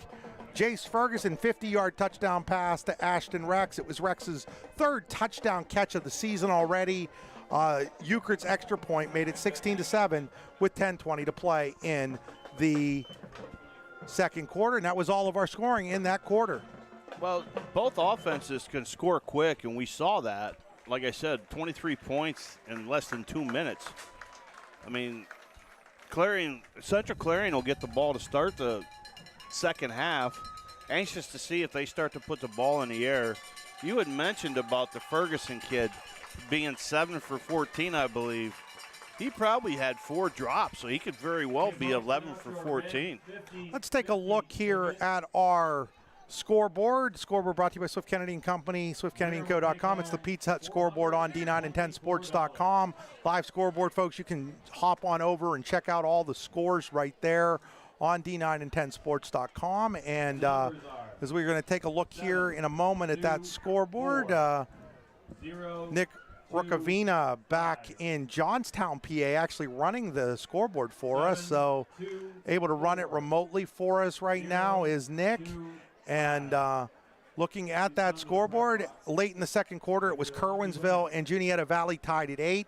Elk County Catholic had an 8-0 halftime lead on Montauk. I'm going to refresh this, make sure I have the most up-to-date scoreboard.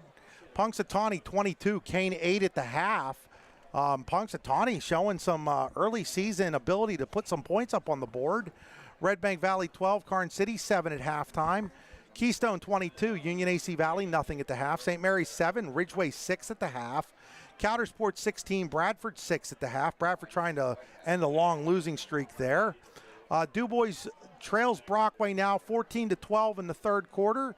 Tyrone up on Brookville 16-0. That game was originally supposed to be at Brookville, had to be moved to Tyrone because they got new lights at Brookville and the power company didn't get there on time to get them all hooked up. So that game now in Tyrone, and it's Tyrone 16-0 in the third quarter.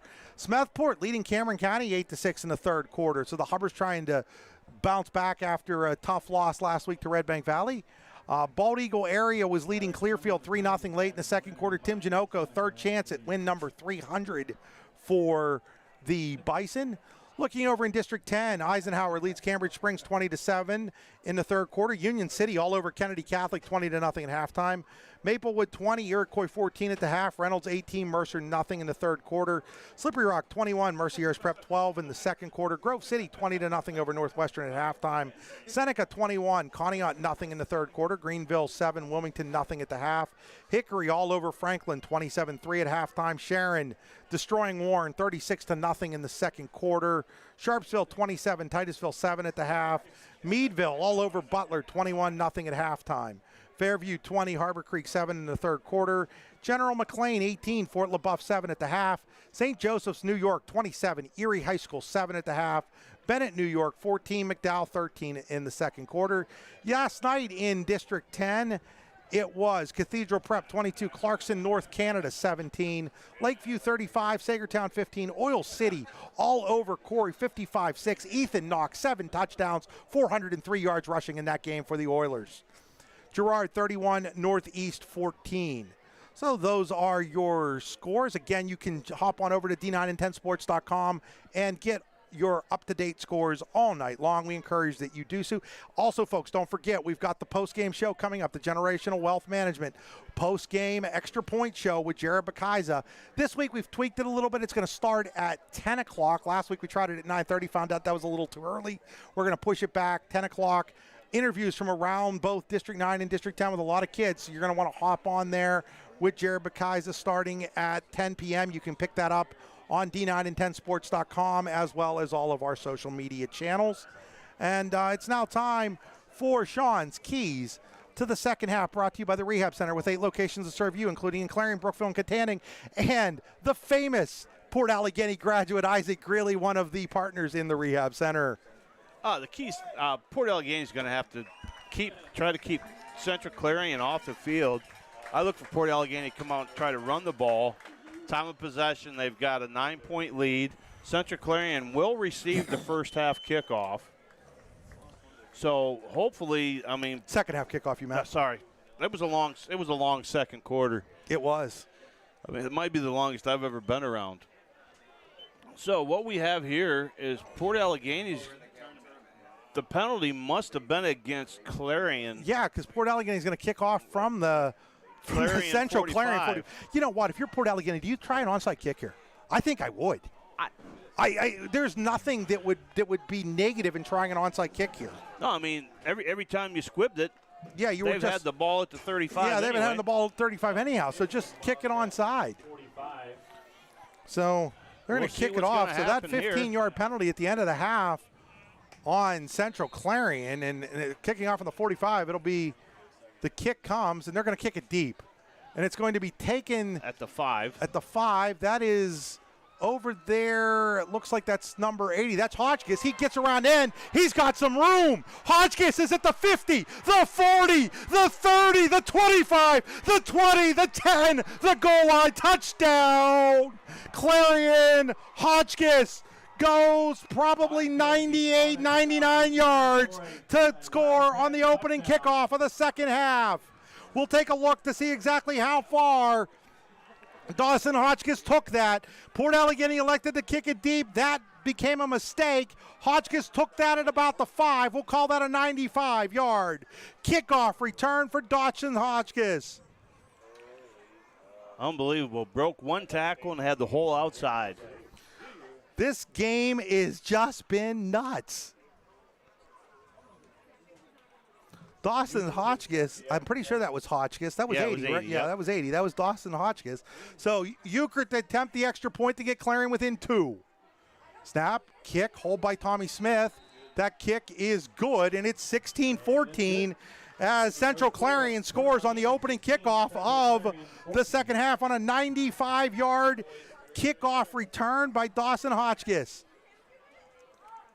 Yeah, he took that at the 5, cut it to the far sideline, made a move at about the 25-yard line, then got it over to the sideline, and he just outraced the Port Allegany defenders. He was being chased over there by Stiles, but he had too much speed for Peyton Stiles.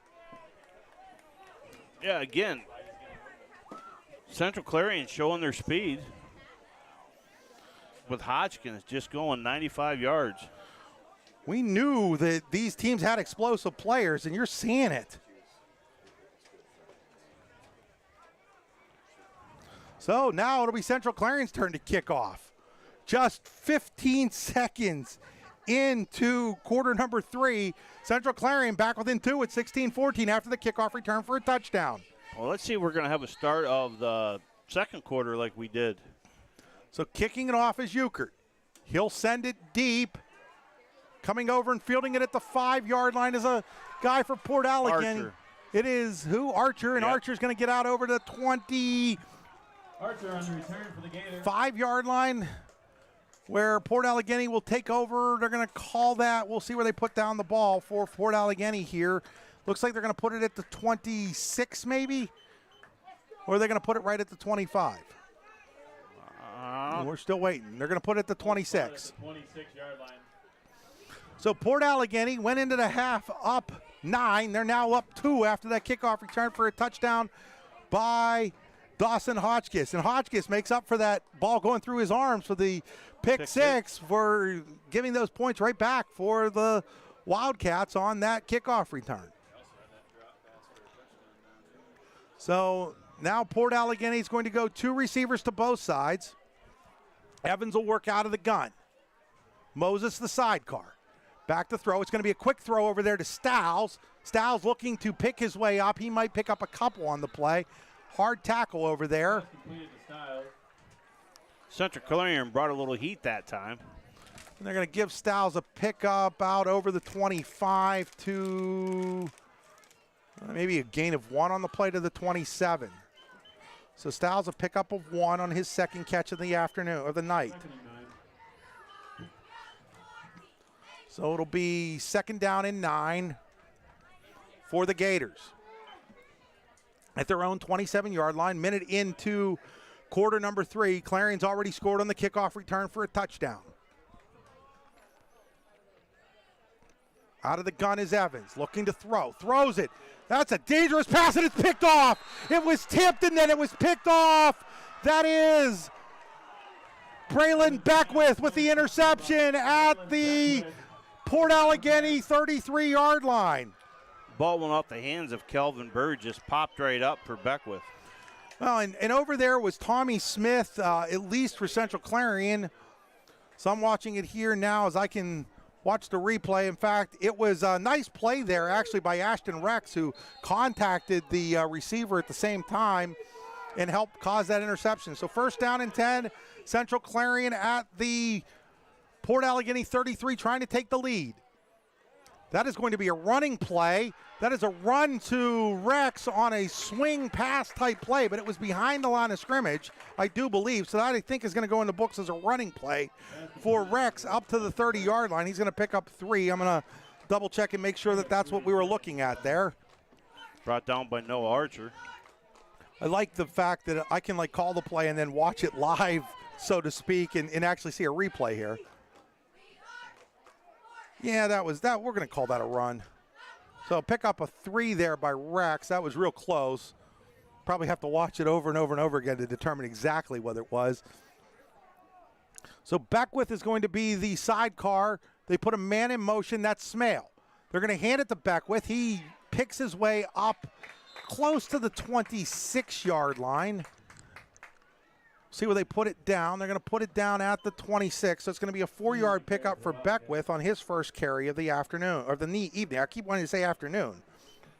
Brings up a 3rd down. So that'll bring up 3rd down and 3 here from the 27-yard line. Ferguson looks over to the sideline. Checks his wristband, as do all the receivers. There's 2 of them to each side. Beckwith the lone back. Looks to throw. Throws it over there. There's a catch. That's Hotchkiss. He makes one man miss. He's into the end zone. He used his speed again. Dawson Hotchkiss has scored twice in a matter of 2 minutes and 51 seconds, and Central Clarion has the lead 20-16. 26-yard touchdown pass from Jace Ferguson to Dawson Hotchkiss.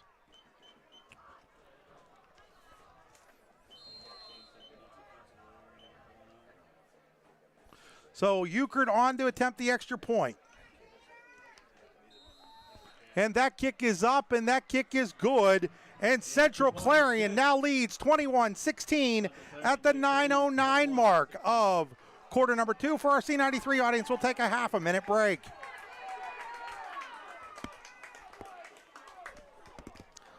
Sean, as we're here live with our Port Allegany and our D9 and 10 sports group, wow, what a start to this half. Oh, yeah, and it looks like Central Clarion said, look, they've been pretty much guarding on Rex, so we're just going to get the ball to our other wide-out, very capable Hotchkiss. He's touched the ball, what, 3 times in the second half and scored 2 touchdowns? Oh, you got the kickoff return? Yeah, touched it twice. Well, yeah, he touched it twice. As we're back here with the C93 audience, we welcome you back as it's 21-16. Clarion, Dawson Hotchkiss, 2 touchdowns in a matter of 2 minutes and 51 seconds. And the Wildcats have scored 14 quick points to start the second half. They now lead Port Allegany 21-16. We'll see how Port Allegany punches back here. Euchred to kick off. Euchred's kick is going to bounce, and it's going to bounce out of bounds. So Euchred flirted with an out-of-bounds kick on his last one, Sean, and this one does go out of bounds. His first kickoff of the game, though, he put it into the end zone. I mean, it rolled into the end zone, hit about the 10 and rolled into the end zone. So Port Allegany will take over, is it their own 35? Yeah, it's going to be their own, their own. Well, we've got 2 guys out there with footballs. Got to figure out. One's a kicking ball, one's Port Allegany's There we go. ball. Ball's at the 35. And now we're not sure which ball that we're using. One's got marked with a G and the other one's marked with Port a C. Allegany wants to set it up on the far hash. Okay, that's what was going on.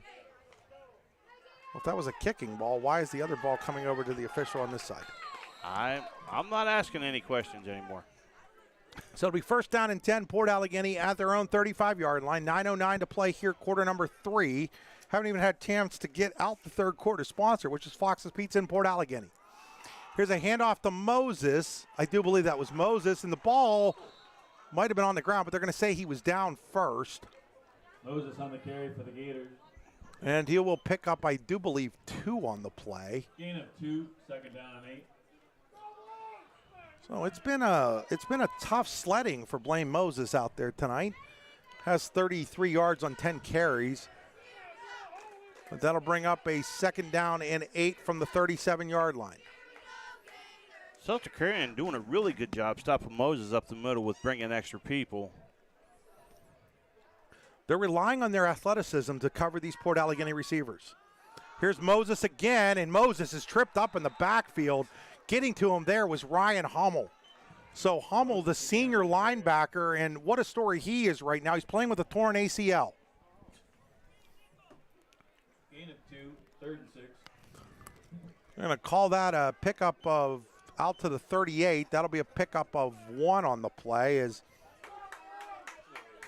I guess Hummel's hamstrings are so strong that he's able to play around that torn ACL.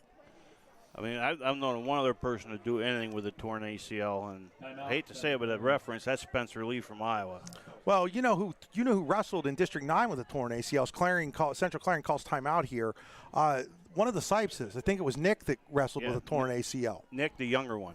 Yeah, Nick tore, and then they found out he didn't even have one when they went in for the surgery. It was unbelievable. It had disintegrated completely, I do believe. I've got to be good friends with Nick through the years of coaching wrestling and him being an official and now officiating beside him. Yeah, the whole Sipes family's, pretty awesome. Well, and the Sipes family has a connection to Central Clarion as well as their uncle, Randy Cathcart, the longtime wrestling chair in District 9, longtime wrestling coach at Clarion High School, still coaching junior high football. Yes. At Clarion, and had a chance to talk to Cal yesterday. Ran into Cal Cathcart at the Clarion Penn West Clarion football game, and had a chance to talk to Cal Cathcart a little bit, and he's doing well. He has 4 little ones of his own. Can't wait for them to start wrestling. I think the last time I saw him was maybe 4 years ago at Clearfield for the varsity. Married DJ Bevavino's daughter, Erica Bevavino, Erica Cathcart. Now here's the throw. The ball is Evans. He's in trouble. Looking, he finds his receiver. He's got a first down. Archer. That is Archer again out at the 47-yard line, 48-yard line. That's a pickup of 10. Archer continues to have a fantastic game for Port Allegany. He now has 7 catches for 97 yards. And they're using him out of the backfield. I mean, now he's lining up into the slot. First down and 10 for Port Allegany at their own 48-yard line. 7.5 minutes to play here on a running third quarter clock. Again, third quarter brought to you by Fox's Pizza Den in Port Allegany. Out of the gun is Evans. Looks to throw. Throw is over there, and it went in and out of the hands of Tommy Smith, who thought he should have had an interception. Looked like it was intended for Archer, but there was a lot of traffic he threw that ball into, Sean. Oh, definitely. Archer, Smith, I believe the ball was supposed to go to Burgess. Like a little delayed outside kick to Burgess. Smith just stepped in between it. Yeah, Evans is lucky Smith didn't pick that ball off. Definitely. Actually, I do think that was actually intended for, I think that actually was intended. Looking at the replay for Archer there. Is now they're going to hand it off to Moses. Moses looking to pick his way up. He does across midfield, maybe right to the midfield stripe. And it's going to be third down and about 8 yards for Port Allegany on, we'll call it see where they mark it here officially. We're going to call it a 2-yard run for Moses, who continues to have trouble finding room. So it's third down and 8 for the Gators. Hey, when you get backed up on, like they're backed up on third down in real life, you can get Luton's Plumbing, Heating, and Air Conditioning, get you moving again, lutonsplumbing.com. Speaking of wrestling people, yes. Brian Luton, former wrestling coach at Clarion High School. Also coach at Clarion High School. His dad, Brian, big supporter of wrestling. Luton sponsors our wrestling coverage on D9 and 10 Sports. And there's an incomplete pass, and that'll bring up a fourth down and 8. So, yeah, the Lutons are big supporters of District 9 wrestling. Fourth down. So fourth down here for Port Allegany at the 50, and they're going to punt it away, it looks like. As Evans continuing not to have the sharpest of days here. 12 of 21 with a couple of interceptions. No, they were hoping for a little bit better, but hey, still a lot of time left in this game for him to get on track. I know you don't like to hear about Penn State, but that's kind of what happened with Sean Clifford yesterday. Yeah, I agree. Here's the punt. They're going to call for a fair catch. That's Hotchkiss over there. He'll make the fair catch at about the 20, and that's where Central Clarion will take over. That punt was brought to you by Closest Lumber with locations in Rowlett and Olean. It's funny, I asked Isaac last week after I found out how Rowlett was pronounced. I'm like, Isaac, pronounce your hometown for me. He goes, Port Allegany. I'm like, no, your real hometown, Isaac. Rowlett. I'm like, son of a gun. I mean, he didn't tell you Trout Brook? No, he didn't tell me Trout Brook. He goes by Trout Brook, him and Sowers both. You know, I was hoping when I went out to San Diego this year to see Mike Sowers, but he was actually out of town when I was out there, which was too bad. There's a story to be told there with Mike. Yeah, he was a Port Allegany kid, too, that I also had a great experience. First and 10 for Clarion. They're going to hand it off to Beckwith. Beckwith is going to bounce his way up for, it looks like, 4 yards on the play. One of the nicer pickups for a running back for the Wildcats in this one. As we're going to mark that at the 24 to be second down and 6 for the Wildcats. Is good time to call Fox's Pizza Den here in Port Allegany, 814-642-2623.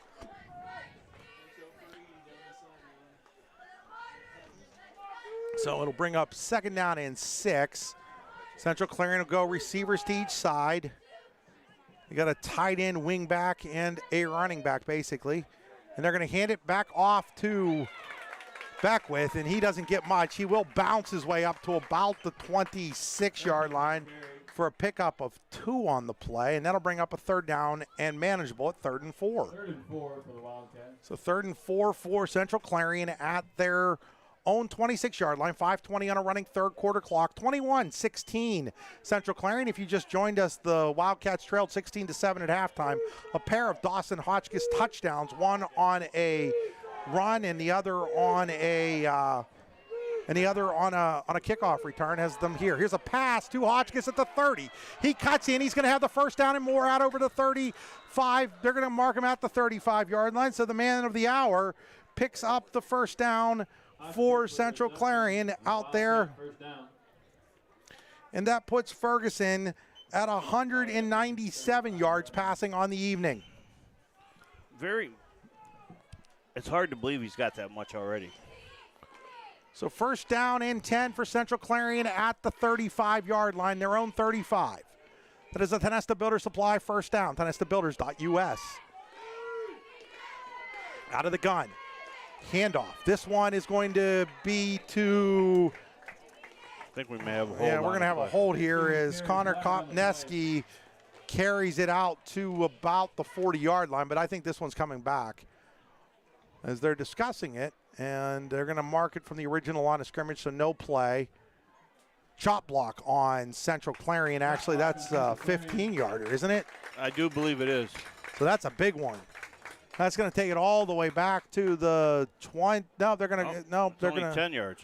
Well, they're calling it an 11-yard penalty. Back to the. Must be from the end of the run. 24-yard line. That penalty brought to you by Jack Treese. Avoid the penalties that may occur for yourself and your family members through improper planning. Attorney John P. Treese, 814-297-8043. The law is not common sense.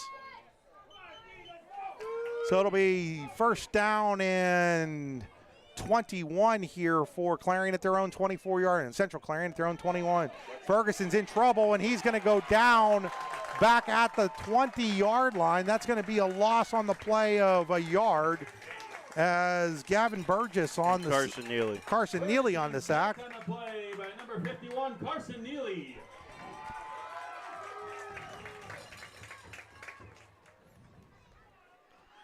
So it'll bring up a second down and 25. First and 25. That was a loss of 4 on the play. So second and 25. Central Clarion's got to get all the way out to the 45-yard line. They're at their own 20. Ferguson looks to throw. Ferguson looks to set up the screen. He gets it to Quinn, and Quinn's going to lose more yardage. As this drive for Central Clarion going backwards as he's hit at the 15. That's going to be a loss of 5 on the play. So they snuff that out in a hurry. Braylon Button and Moses in on a tackle.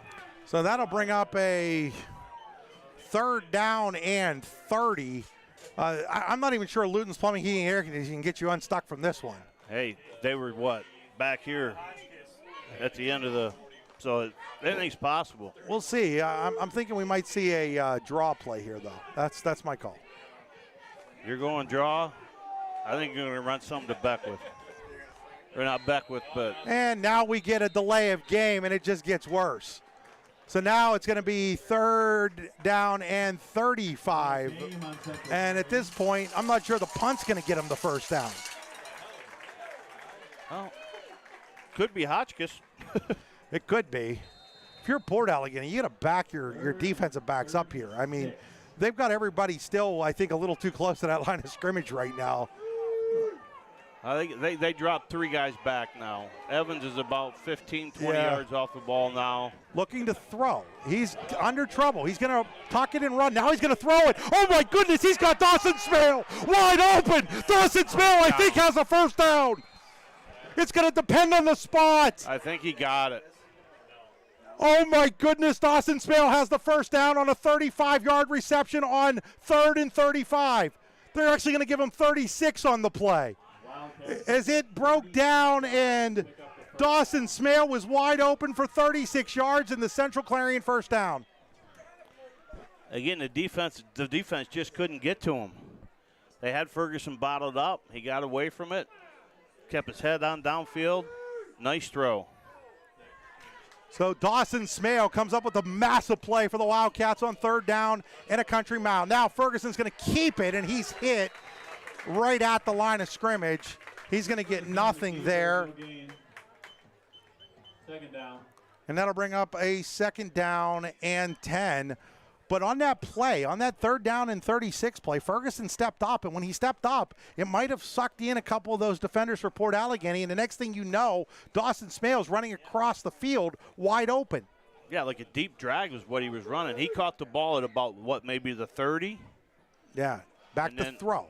Looking that way, he's got Tommy Smith. Tommy Smith cuts up, defender falls. Smith has a first down and more inside Port Allegany territory at about the 35-yard line. That would be a pickup of 19 on the play. So all of a sudden, Central Clarion goes from being backed up in its own end at its own 10-yard line, looking at third down and 35 to the 36-yard completion. Now the 19-yarder to Tommy Smith, and the Wildcats are in business at the Port Allegany 35-yard line. If you're Port Allegany, do you bring pressure to try to get Ferguson unraveled, or do you try to drop back in coverage? I don't know what you do right now. Right now, it doesn't seem to matter. They're going to hand that ball off to Kopniski, and he goes nowhere. Just trying to keep him honest with the running game, but the running game isn't really working well for the Wildcats. Down to just 54 seconds here on the Fox's Pizza Den in Port Allegany third quarter. Central Clarion with the 21-16 lead, driving at the 35-yard line of Port Allegany where they face a 2nd and 10.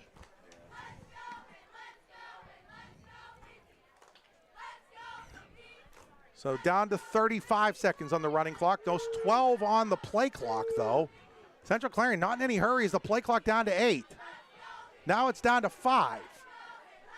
3, and he takes the snap at 3, and he hands it off. That is a handoff to Brady Quinn, and there's going to be another flag as Quinn has run out of bounds at the 36. And this will be interesting to see if Port Allegany takes this penalty or whether they take the play, because it'll be 3rd and 11 if they take the play.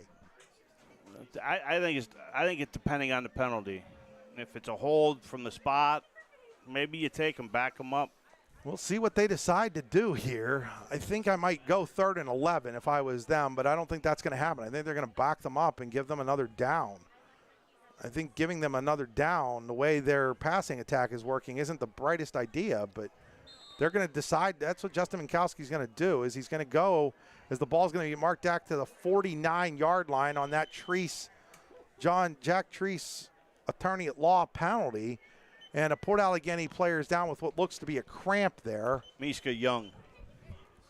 He's been out there for a long time on both sides of the ball.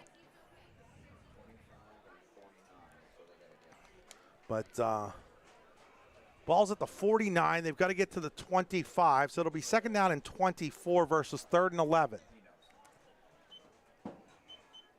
Hindsight's 20/20. I myself would have taken a penalty. Sean would have taken it. I would have declined it. I'd have set him up 3rd and 11. I figure one play I have to stop versus 2. And again, they've been prone to big plays in this game. Yeah, that's a good point also. But yeah, the big plays is Young is up and limping off after that cramp. Tended to there by, is that the Port Allegany athletic trainer? Yes. Being replaced by Austin Freer will come in for Miska. What's her name? Julie Barton. Julie Barton. Like to shout out there, Steve and Emily on the Clarion sidelines. Emily is the athletic trainer at Clarion Limestone. We also got the great Dr. Jason Trinetti on our sideline too, who volunteers his time to be here, which is pretty special. So it'll be 2nd down and 24 at the 49-yard line for Central Clarion. They'll go receivers to each side, wing back, and Quinn is the back next to Ferguson on the near side. Ferguson back to throw. Ferguson looking deep, throwing it up there for Hotchkiss. Hotchkiss has it. He's got the first down. And he has, is it a touchdown? It is. It is a touchdown. Dawson Hotchkiss has got 3 of them in this quarter. Alone, and Central Clarion leads 27-16 on the 49-yard Dawson Hotchkiss from Jace Ferguson. Touchdown catch.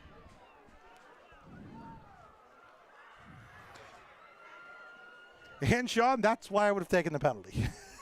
Well, it was only one play. It was.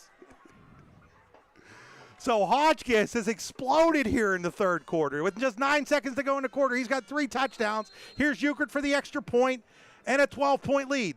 Snap is low to Tommy Smith. He's going to try to throw it. He was in competition for the quarterback job last year, and it is good. Tommy Smith completes that to number 2, Noah Harrison. Noah Harrison with the 2-point conversion catch off of the Tommy Smith after the snap was bad.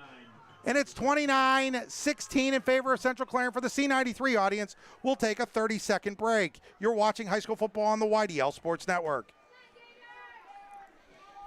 So for our audience still here at Port Allegany, that's a quarter that Clarion would like to figure out how they can duplicate the rest of the season. Well, exactly. I mean, Clarion definitely executed everything they needed to. Port Allegany had them in a situation when it came down to 3rd and long. At the time, Central Clarion was just a little bit better. But if you're Port Allegany, you can't hit the panic button yet. You know, you're 2 scores down. You're still in the game. You know, try to get stuff rolling and be ready to go. Welcome back to our C93 audience. As Noah Harrison, the son of Clarion University head volleyball coach, makes that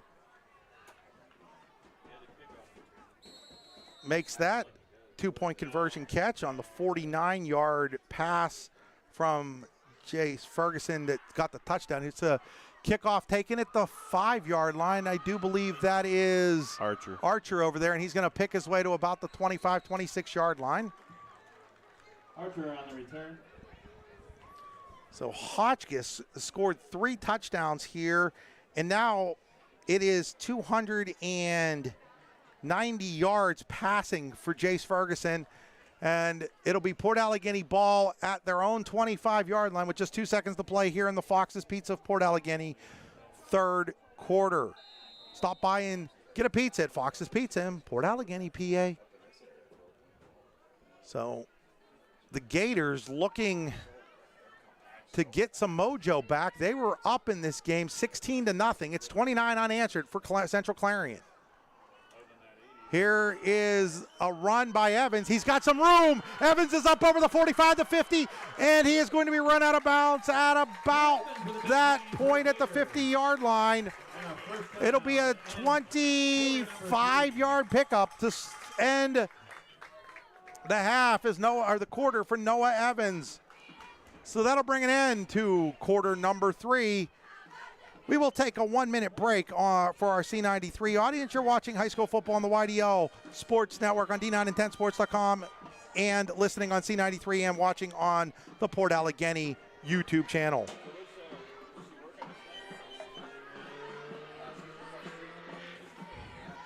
Generational wealth management, 4th quarter. John Bongiovanni. Yeah, you give me the tough ones. Lucas Slazak and Adam Jack of Generational Wealth Management in Erie and Bradford are here for your investment needs. They offer world-class investment services and internationally recognized insurance products from Northwestern Mutual, an industry leader. Find out more at gwm.nm.com. Game also being brought to you by Pizza Hut. We are now Pizza Hut. It's time to order fresh hot pizza at Pizza Hut, where nobody out-pizzas the hut. Order online at pizzahut.com. Pizza Hut with locations in St. Mary's, Clearfield, DuBois, Brookville, Clarion, Grove City, Phillipsburg State College, Bellefonte, and Lock Haven. So it'll be 1st down and 10 for Port Allegany as we welcome our C93 audience back. Ball will be at midfield for the Gators. 1st and 10 after the 25-yard pickup to end quarter number 3 by Drew Evans. Evans is going to hand it to Blaine Moses. Moses trying to cut his way up. He's going to maybe get a yard to the 49. He did a good job of just doing that as the Central Clarion defense swarmed to the football. Moses on the carry, gain of a yard. So they'll mark it at the 49. Port Allegany doesn't need to necessarily be in a hurry, but they can't take their time either now, down 13.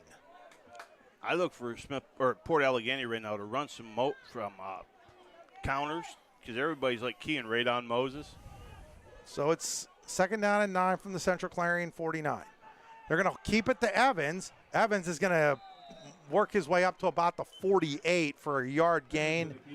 That time Central Clarion had that play snuffed out. They're going to mark it, at the 48. So it's 3rd down and 8 at the 48. I want to remind folks that Sean and Andy Close will have the Port Allegany Smethport game on D9and10sports.com next week. Larry Weiser and I will be down at Punxsutawney for Red Bank Valley Punxsutawney. Both to be good games. So 3rd and 8, Evans back to pass. Looking.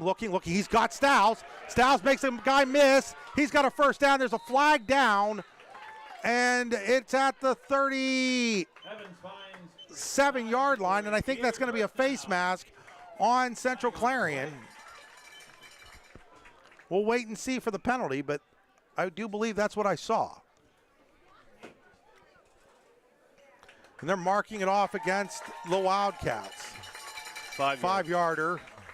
Glad they finally changed that rule in high school football. Yeah, that's something. Maybe there is hope for changing some things. They are allowed to throw the ball away this year finally. Yes. So it'll be first down and 10 for Port Allegany at the Central Clarion 32-yard line.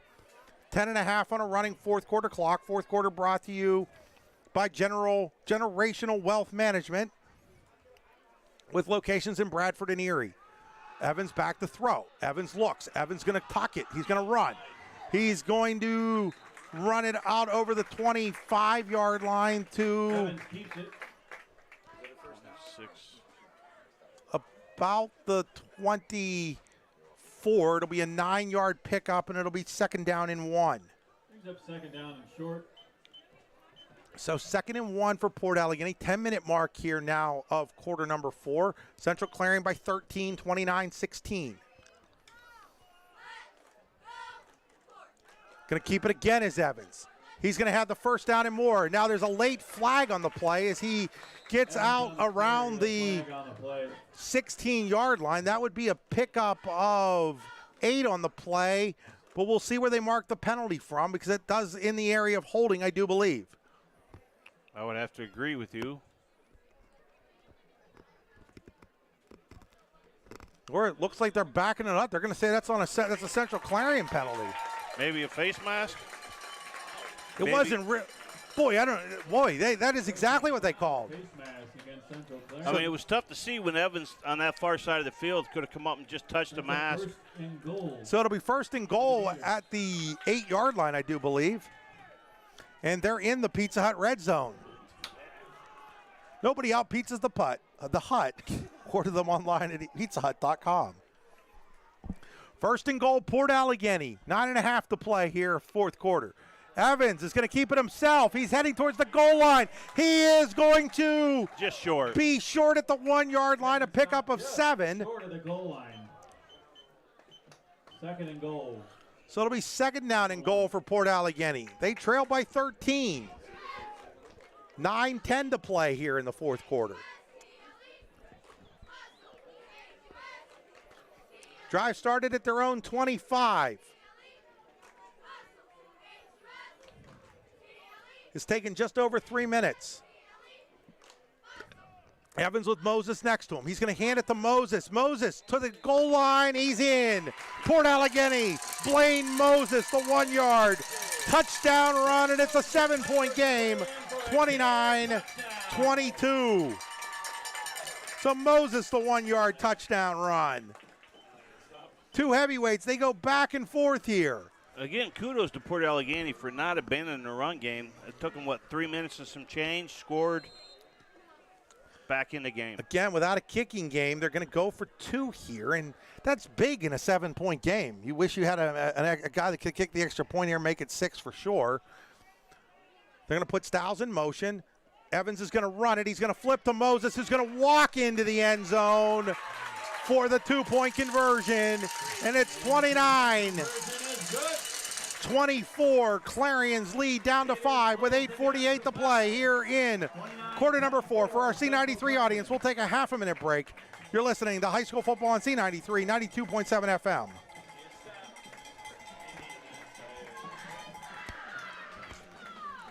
Hobbs Landscaping. Your yard will also score 6 points when you use Hobbs Landscaping in Elder, PA. Hobbs Landscaping in Port Allegany, in Elder, PA, has been serving properties in McKean and Potter County, in Pennsylvania and Allegheny County, Cattaraugus County, New York, for the past 13 years. Hobbs Landscaping can do it all for you. Contact Hobbs Landscaping at 814-598-2549 for a free estimate. Hobbs Landscaping. I think if I'm Port Allegany here, I'm going to squib kick it. After the last kickoff, which was returned 95 yards by Hotchkiss, They've been squibbing it, and then they kicked it deep when they were kicking off from their own from the Central Clarion 45, and it backfired. So Button will kick it off here. And it's a squib, and that's larger if it does, and it's landed on by Clarion's number 50, who I do not have in a, maybe they got it in the program. Maybe they can hand me a program real quick here to see if number 50 for Clarion is Central Clarion's in the program. By Tyler Clue at the 50-yard line. Tyler Clue, they're saying. So it'll be Central Clarion ball at midfield, as that was Tyler Clue recovers it. Clue wasn't on the roster that Coach Eggleton sent me. So it'll be first down and 10 for Central Clarion at midfield.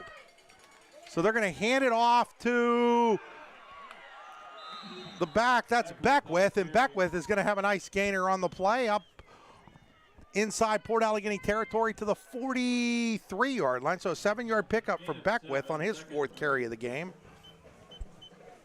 So I don't think that was the plan. I just think it was top there on the kickoff by Button. And special teams playing a major role in this game so far. Yeah, I mean, the kickoff return for the touchdown. Short field position for Clarion here again. So Beckwith will be the lone back. He's to the near side, which is to Ferguson's left, as Central Clarion goes right to left on your radio dial. And now we've got flags. As Central Clarion has another delay of game. On the play, delay of game on the Wildcats. So that's the second delay of game. And, you know, Jace Ferguson's only a sophomore, but he was the starting quarterback all last year. You don't like to see that from a second-year starting quarterback, 2 delay of games in the same ball game, and especially in a situation like this where you had picked up 6 yards on, 7 yards on first down.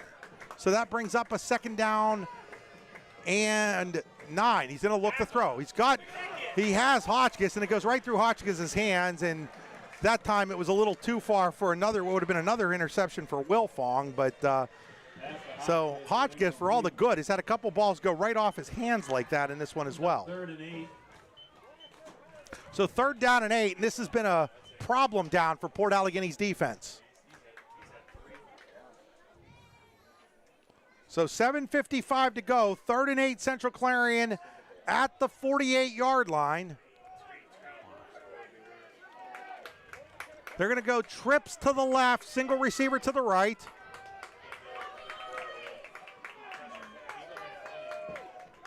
Ferguson in the gun. Beckwith the sidecar. Looking to throw. There comes the There it is. Ball ended in and out. Tommy Smith. Tommy Smith had nothing but green grass in front of him, and he dropped the football. He started running before he caught it and drops the football. And circle that one, folks, at the 7:51 mark. Again, that tunnel screen was what they got themselves out of when they were down on the 2-yard line. Same setup, same. Smith might have taken that one to the house if he had caught it. I definitely think he would have. Instead, it's going to be Rex to punt from the 48 with 7:51 to go. Port Allegany has life thanks to the Tommy Smith drop pass. Rex to kick it away. Punts up there. It's a good one. Stiles is going to let it hit, and it's going to bounce, and it's going to bounce inside the 10. It's going to die right there at the 10-yard line, where it is downed by John Burke. So Port Allegany has 90 yards and 7:41 to play. 7:41 remaining in this 4th quarter. Game being brought to you by the Bruno Alfredo Wrestling Camp. Go ahead, Sean. I'll let you take that one. Bruno Alfredo Wrestling Camp, the best wrestling camp you've never heard of. The 20th year of the camp will be held June 19th to the 23rd in Port Allegany, Pennsylvania. Check us out online at teambruno.com and like us on Facebook. Bruno Alfredo Wrestling Camp. So Central Clarion's going to take a timeout here, I do believe. Or is it a cramping timeout, maybe? I don't know. For the C93 audience, we'll take a 30-second timeout. You're watching high school football on the YDL Sports Network, listening on C93 FM.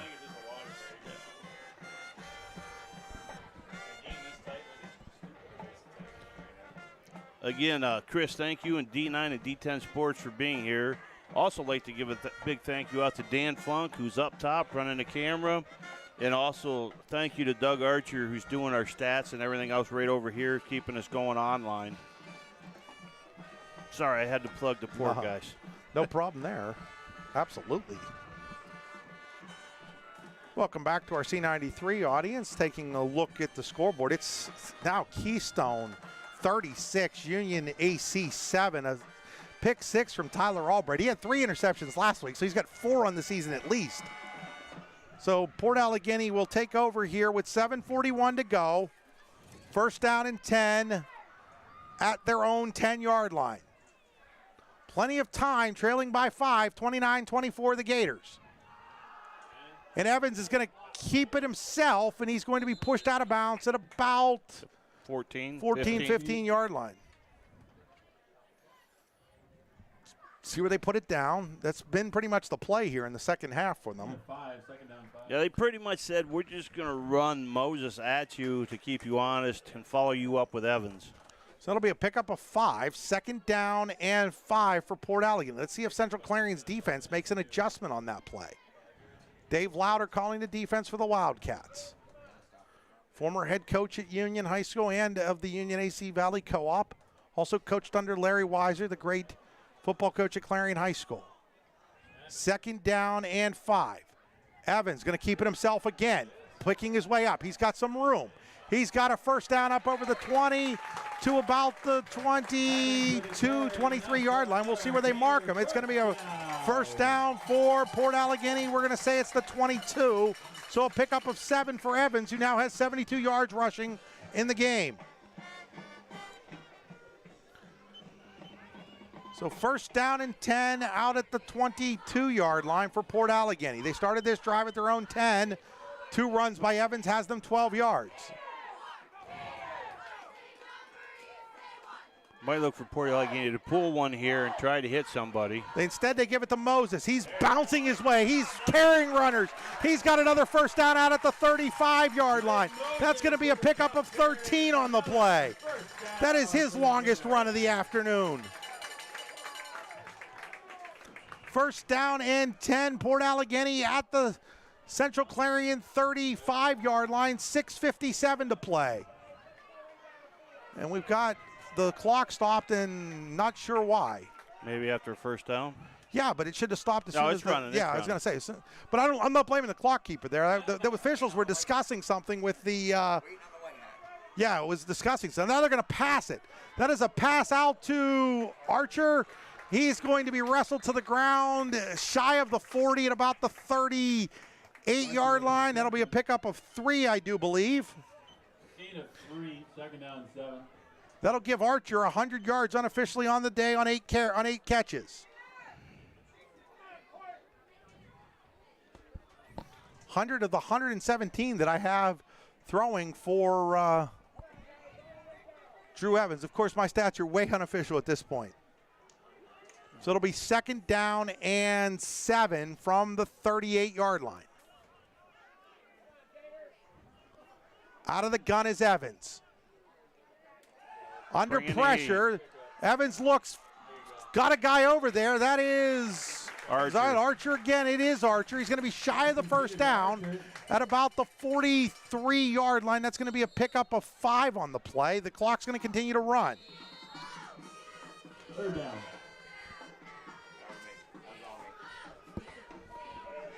So it's third down here, and we'll call it 2 at the 43. Need the 45 for a first down. Down to 5:48 to play. Port Allegany trails by 5. Here's the pitch to Moses. He's got room. He's going to have the first down out at the 48-yard line on the option pitch.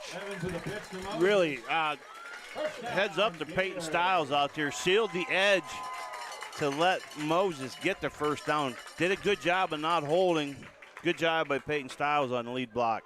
So just enough for the first down. It's first down and 10 at the 48 of Port Allegany.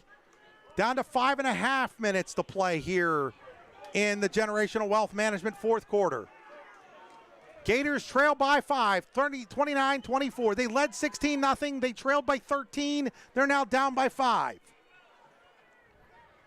Evans out of the gun. Evans looks to pass. Evans got a man over there. That's Stiles. He's looking for the sideline. He won't get there, but he will have the ball up to the 46, 45-yard line. That'll be a pickup of either 7 or 8 on the play. Gain of 7, second down 3. They're going to call it the 46, so a pickup of 7 on the play for Stiles. So second down and 3 at the 40, we'll call it the 45.5-yard line. Second and 3 for Port Allegany. Central Clarion again. They're looking to bringing throw. Tripped up, Steve's on his feet, flips it over to Moses. Moses is going to have a first down at about the 40-yard line. So the little shovel there gives them the first down. Moses' first catch of the game gets him up to the 41-yard line. So give him a pickup of 5 on the play. At the 41-yard line of Central Clarion with 4.5 to play. Port Allegany started this drive at their own 10. And now Central Clarion jumps offside. That'll move it up to the 36-yard line. First and 5. First down and 5 at the 36 for Port Allegany.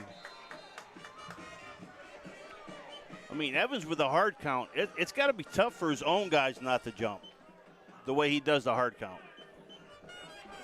So first and 5 at the 36 of Central Clarion is Port Allegany. Down to 4:10 on a running fourth quarter clock. Central Clarion clinging to the 5-point lead. Evans in the gun, and now Port Allegany is going to have to call timeout. Our C93 audience, we will take a 30-second timeout. We'll be back after these messages. Fox's Pizza Den of Port Allegany. At Fox's Pizza Den in Port Allegany, we work hard to serve you with a friendly staff and delicious food. Please call us for a pickup or home delivery at 814-642-2623. We also have a large in-house dining area and a banquet room on the second floor. Our family has been working hard to provide the community of Port Allegany with the best service and delicious pizza for 26 years. Stop in and see us at Port Allegany. Go Gators! Tonight's game's also being brought to you by Charlie's in Port Allegany. Charlie's is here to specialize in all your grab-and-go foods, fresh subs, pizzas, and sandwiches.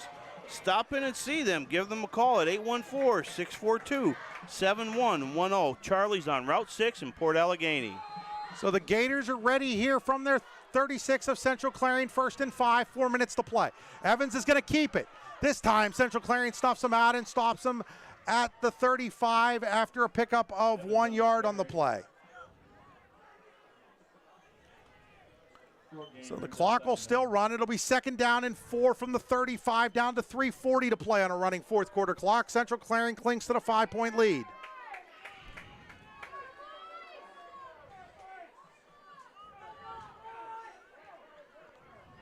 Evans out of the gun. Sidecar to his left is Moses. Back to throw is Evans. He looks. Now he wants to run. Now he's going to throw. And he throws, and it's incomplete. He looked for Archer. There was a Clarion defender in the vicinity. That looked like that was Ferguson. It's going to be incomplete. And it's now going to be a third and 4. Third down and 4. Sean, we're up to almost 250 watchers concurrently right now. Well, that's pretty good. Third down and 4 for Port Allegany at the Central Clarion 35, down 5 with 3:19 to play. Out of the gun is Evans. Moses the sidecar. Evans is going to keep it himself. Makes one guy miss. He's going to have the first down at the 30 on a 5-yard run. So Evans is doing it with his legs here in the fourth quarter. It's first down and 10. Port Allegany at the Central Clarion 30-yard line. 3:14 to play here in the fourth quarter. Again, I'd like to take a moment again, Chris, to thank you and Andy and everybody involved in D9 and D10 sports. Thank you for all you do for every sporting event in District 9 and District 10. Thank you very much.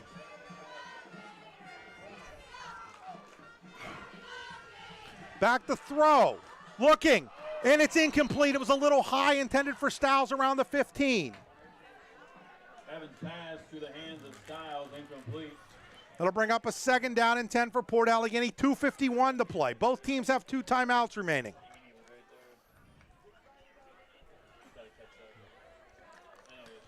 Clarion 29, Central Clarion 29, Port Allegany 24, 2:51 to play.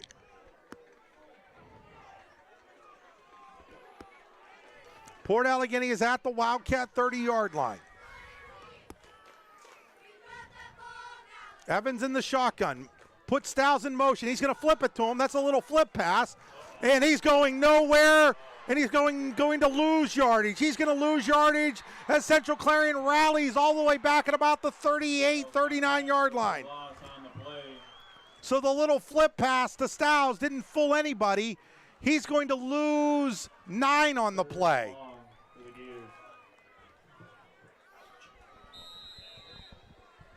So Styles loses 9 on the play on that little flip pass. And Port Allegany forced to use its 2nd timeout with 2:24 to go. For the C93 audience, we'll take a 30-second break. For the rest of you, we'll stick right here. You're watching high school football on the YDL Sports Network.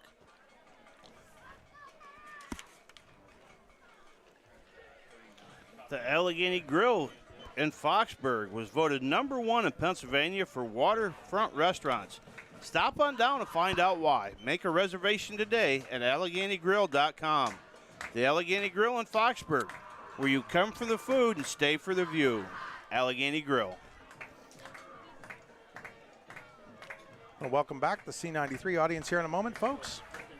Welcome back to the C93 audience. 2:24 to play after the Port Allegany timeout. It's 3rd down. Call it 19 for the Gators at their Central Clarion 39. Couple of scores of interest. Smethport 22, Cameron County 6.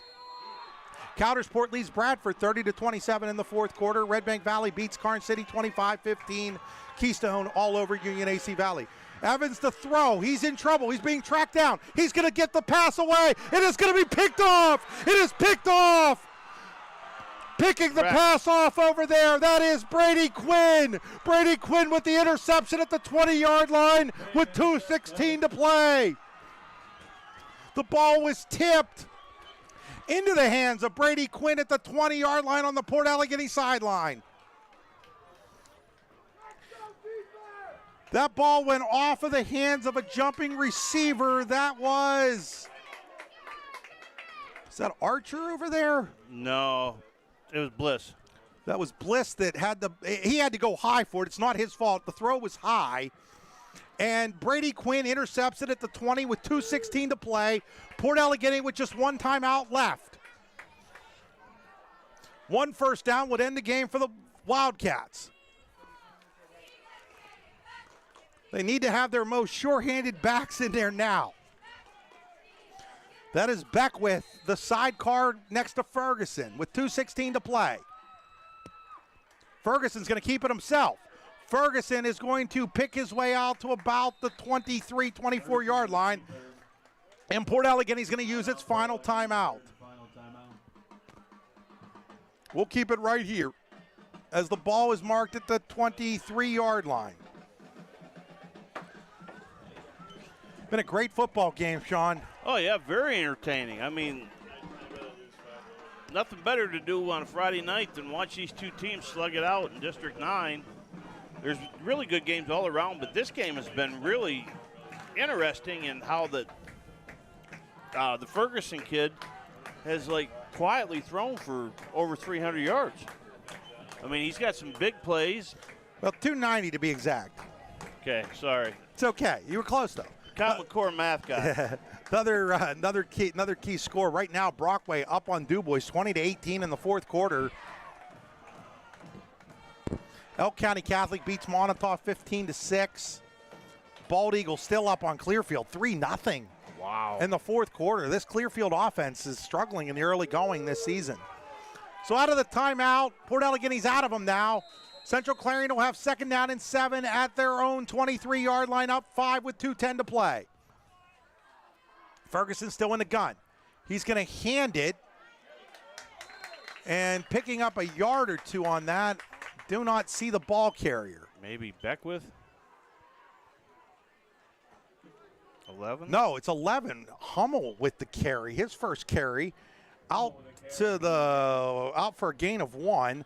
So they decide to go with the senior Hummel in this situation, who hasn't played offense all game because of the knee injury. And so now Central Clarion is going to let this clock run. It's at 1:37 and counting. And it looks like they're going to call a timeout here.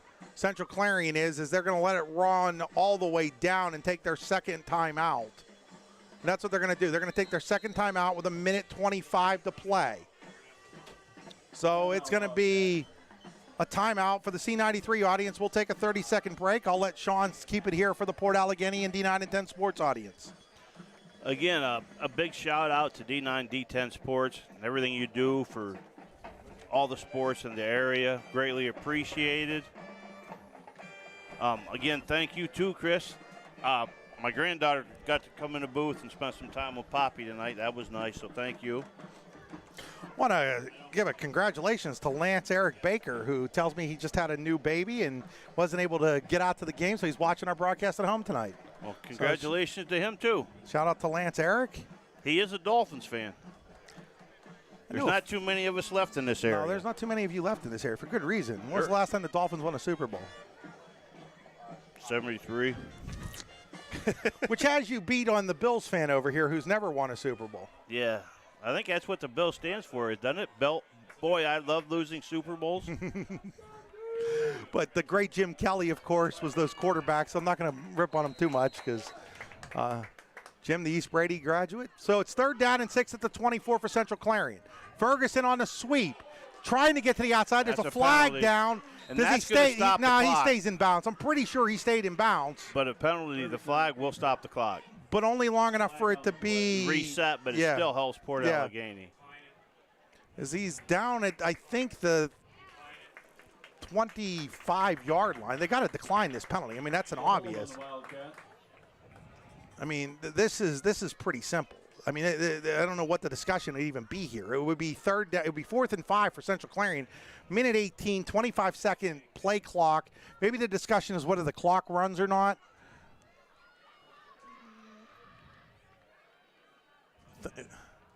I don't think the field position matters at this point. I think that you can't let them run another play here. Port Allegany will illegal decline shift. It's an illegal. Wait, is there? Yeah, they're going to decline this penalty. Well, if it was an illegal shift, they're talking about that should have been called before the play started. Well, they're going to mark the ball down at the. No, it's holding, declined. Yeah, they're going to mark it at the 23-yard line, so that would be no gain on the play, and so it's 4th down. And does the clock run? That's the question now. As we're waiting here, what are we waiting for? We're going to wait for the official to run the clock. I think he's going to run it. Yeah, he's going to run it at 1:18. Central Clarion is going to run it. It's going to let this clock. I'm going to imagine they're going to let this clock run out. There will be approximately. Port getting the punt team in real quick. I don't think there's going to be any. I think Central Clarion is going to let this clock run all. They're going to call timeout. I'm pretty sure. Central Clarion is going to call timeout here. So Central Clarion is going to call timeout with about 53 seconds to go. Central Clarion will use its final timeout. 52 seconds is the official time of that timeout. So a lot of pressure now on the snapper and the punter. The punter is Ashton Rex. Now, do you put the pressure? Do you bring the heat trying to block the punt, or do you try to set up a return? I'll tell you, you know what I'm doing. I'm going after him. No, you know what I'm doing? No. I'm taking a safety. Oh, yeah. They don't have a field goal kicker. They're going to score a touchdown. Either way, it doesn't matter, right? You're right. So it's 29-26, 29-24, right? I'm taking a safety right now. Yeah. I'm taking a safety because there's less pressure when you're kicking that free kick of a breakdown or other things or a block punt and all of that. I am snapping that ball to Ashton Rex, and I'm telling him to beeline it to the out of the end zone right now because Port Allegany is showing that it doesn't have a kicking game. And then you can also take out some more time on the clock as well. This is 100% I would take a safety here if I was Central Clarion. We'll see what they do. They're going to snap it. They're going to punt it away. He gets the punt out. It's a deep one. It's going to be fielded and down right at about the 44-yard line, 45-yard line. I still think I would have taken the safety there, though. I mean, that's a good idea. I mean, but you got to tell your guy to get in the end zone and stay there. Yes. So they're going to take over at the 45-yard line because you figure on a free kick from the 20, first of all, you've got less time. Boy, I'm telling you, I'd have taken a safety. I don't know if that was even a conversation. You could have run another 20 seconds. You could have. You could have run around. You had a kid like Rex who's quick and all of that. There were 2 flags on the field, and neither one of them was called. I think one was a beanbag. Okay. Mark, and I think they're both beanbags. So they're going to take over at the 45-yard line. 46 seconds to play. Evans out of the gun. 5 guys in the pattern. Evans looking to throw. Evans is going to throw it. His receiver fell down. His receiver fell down. That was Stiles, and it's incomplete. The intended receiver pass is incomplete. That took about 5 seconds. There's 45 seconds left.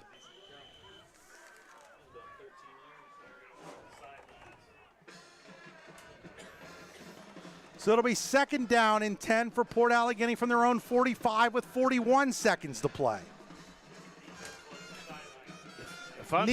Neither team has timeouts. If I'm Central Clarion, I am like keying on no Archer. Evans has thrown to him, 10 times today? Evans out of the backfield. Archer has 9 catches, pretty close. Looking to throw is Evans. He's going to step up. He's going to throw it. He's going to throw it away as he throws it over the head of Archer, and it's now 3rd down and 10 with 35 seconds to play. 3rd down and 10 for Port Allegany. Again, still plenty of time. Work the sideline. You can even go over to the middle of the field. Just hurry up, get on the ball, and spike it if you get the 1st down. 3rd down and 10. 4 receivers in the pattern. Moses is a sidecar. He's going to go out, though. Evans looking to throw. Evans under pressure. Rolling. He throws it. It is picked off. Tommy Smith at the 43. He's going down the sideline. He may score. He won't. He'll be out at the 25, but that's going to seal the victory for the Central Clarion Wildcats as they pick off Drew Evans for the 3rd time in this football game. So the interception by Tommy Smith with 23 seconds to play will put this game in the books for the Wildcats. Central Clarion now to take a knee. So Central Clarion will have to snap the football one more time in order for this game to be over, as they're going to have to snap it and take the knee as they get out there in the victory formation. They're counting to make sure they have enough players on the field. Again, no timeouts, but you can have less. Yeah, you can have less than, but they had more. That's the problem. Oh. They had one guy too many. But now they're set as Ferguson's going to go under center. Now remember, he hasn't been under center very often today, so this will be interesting to make sure that you get the center quarterback exchange okay. He does. He'll take the knee, and that'll do it. Central Clarion is going to hold on and rally past Port Allegany for a 29-24 victory here in Port Allegany. The Wildcats trailed 16-0. They scored 29 straight and then held off a couple of late Port Allegany possessions with a couple of key interceptions by Brady Quinn and Tommy Smith to pull out the 29-24 win. We will be back with our post-game show. You've been watching high school football on D9and10sports.com, part of the YDL Sports Network. For the C93 audience, we will be back in a minute.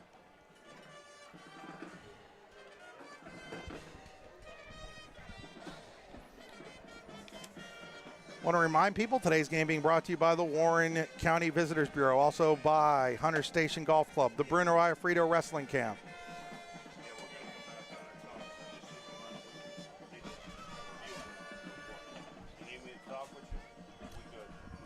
We should be good. We no longer have a video feed. Okay, so the video feed's off. Okay. Put it back on? Can we? Let's just so people know that we have. that we're still on the air here, folks. We are still on the air here, as though we've taken the video off. They're not we're using the Port Allegany folks here today, and special thanks to them. We'll do a quick post-game show.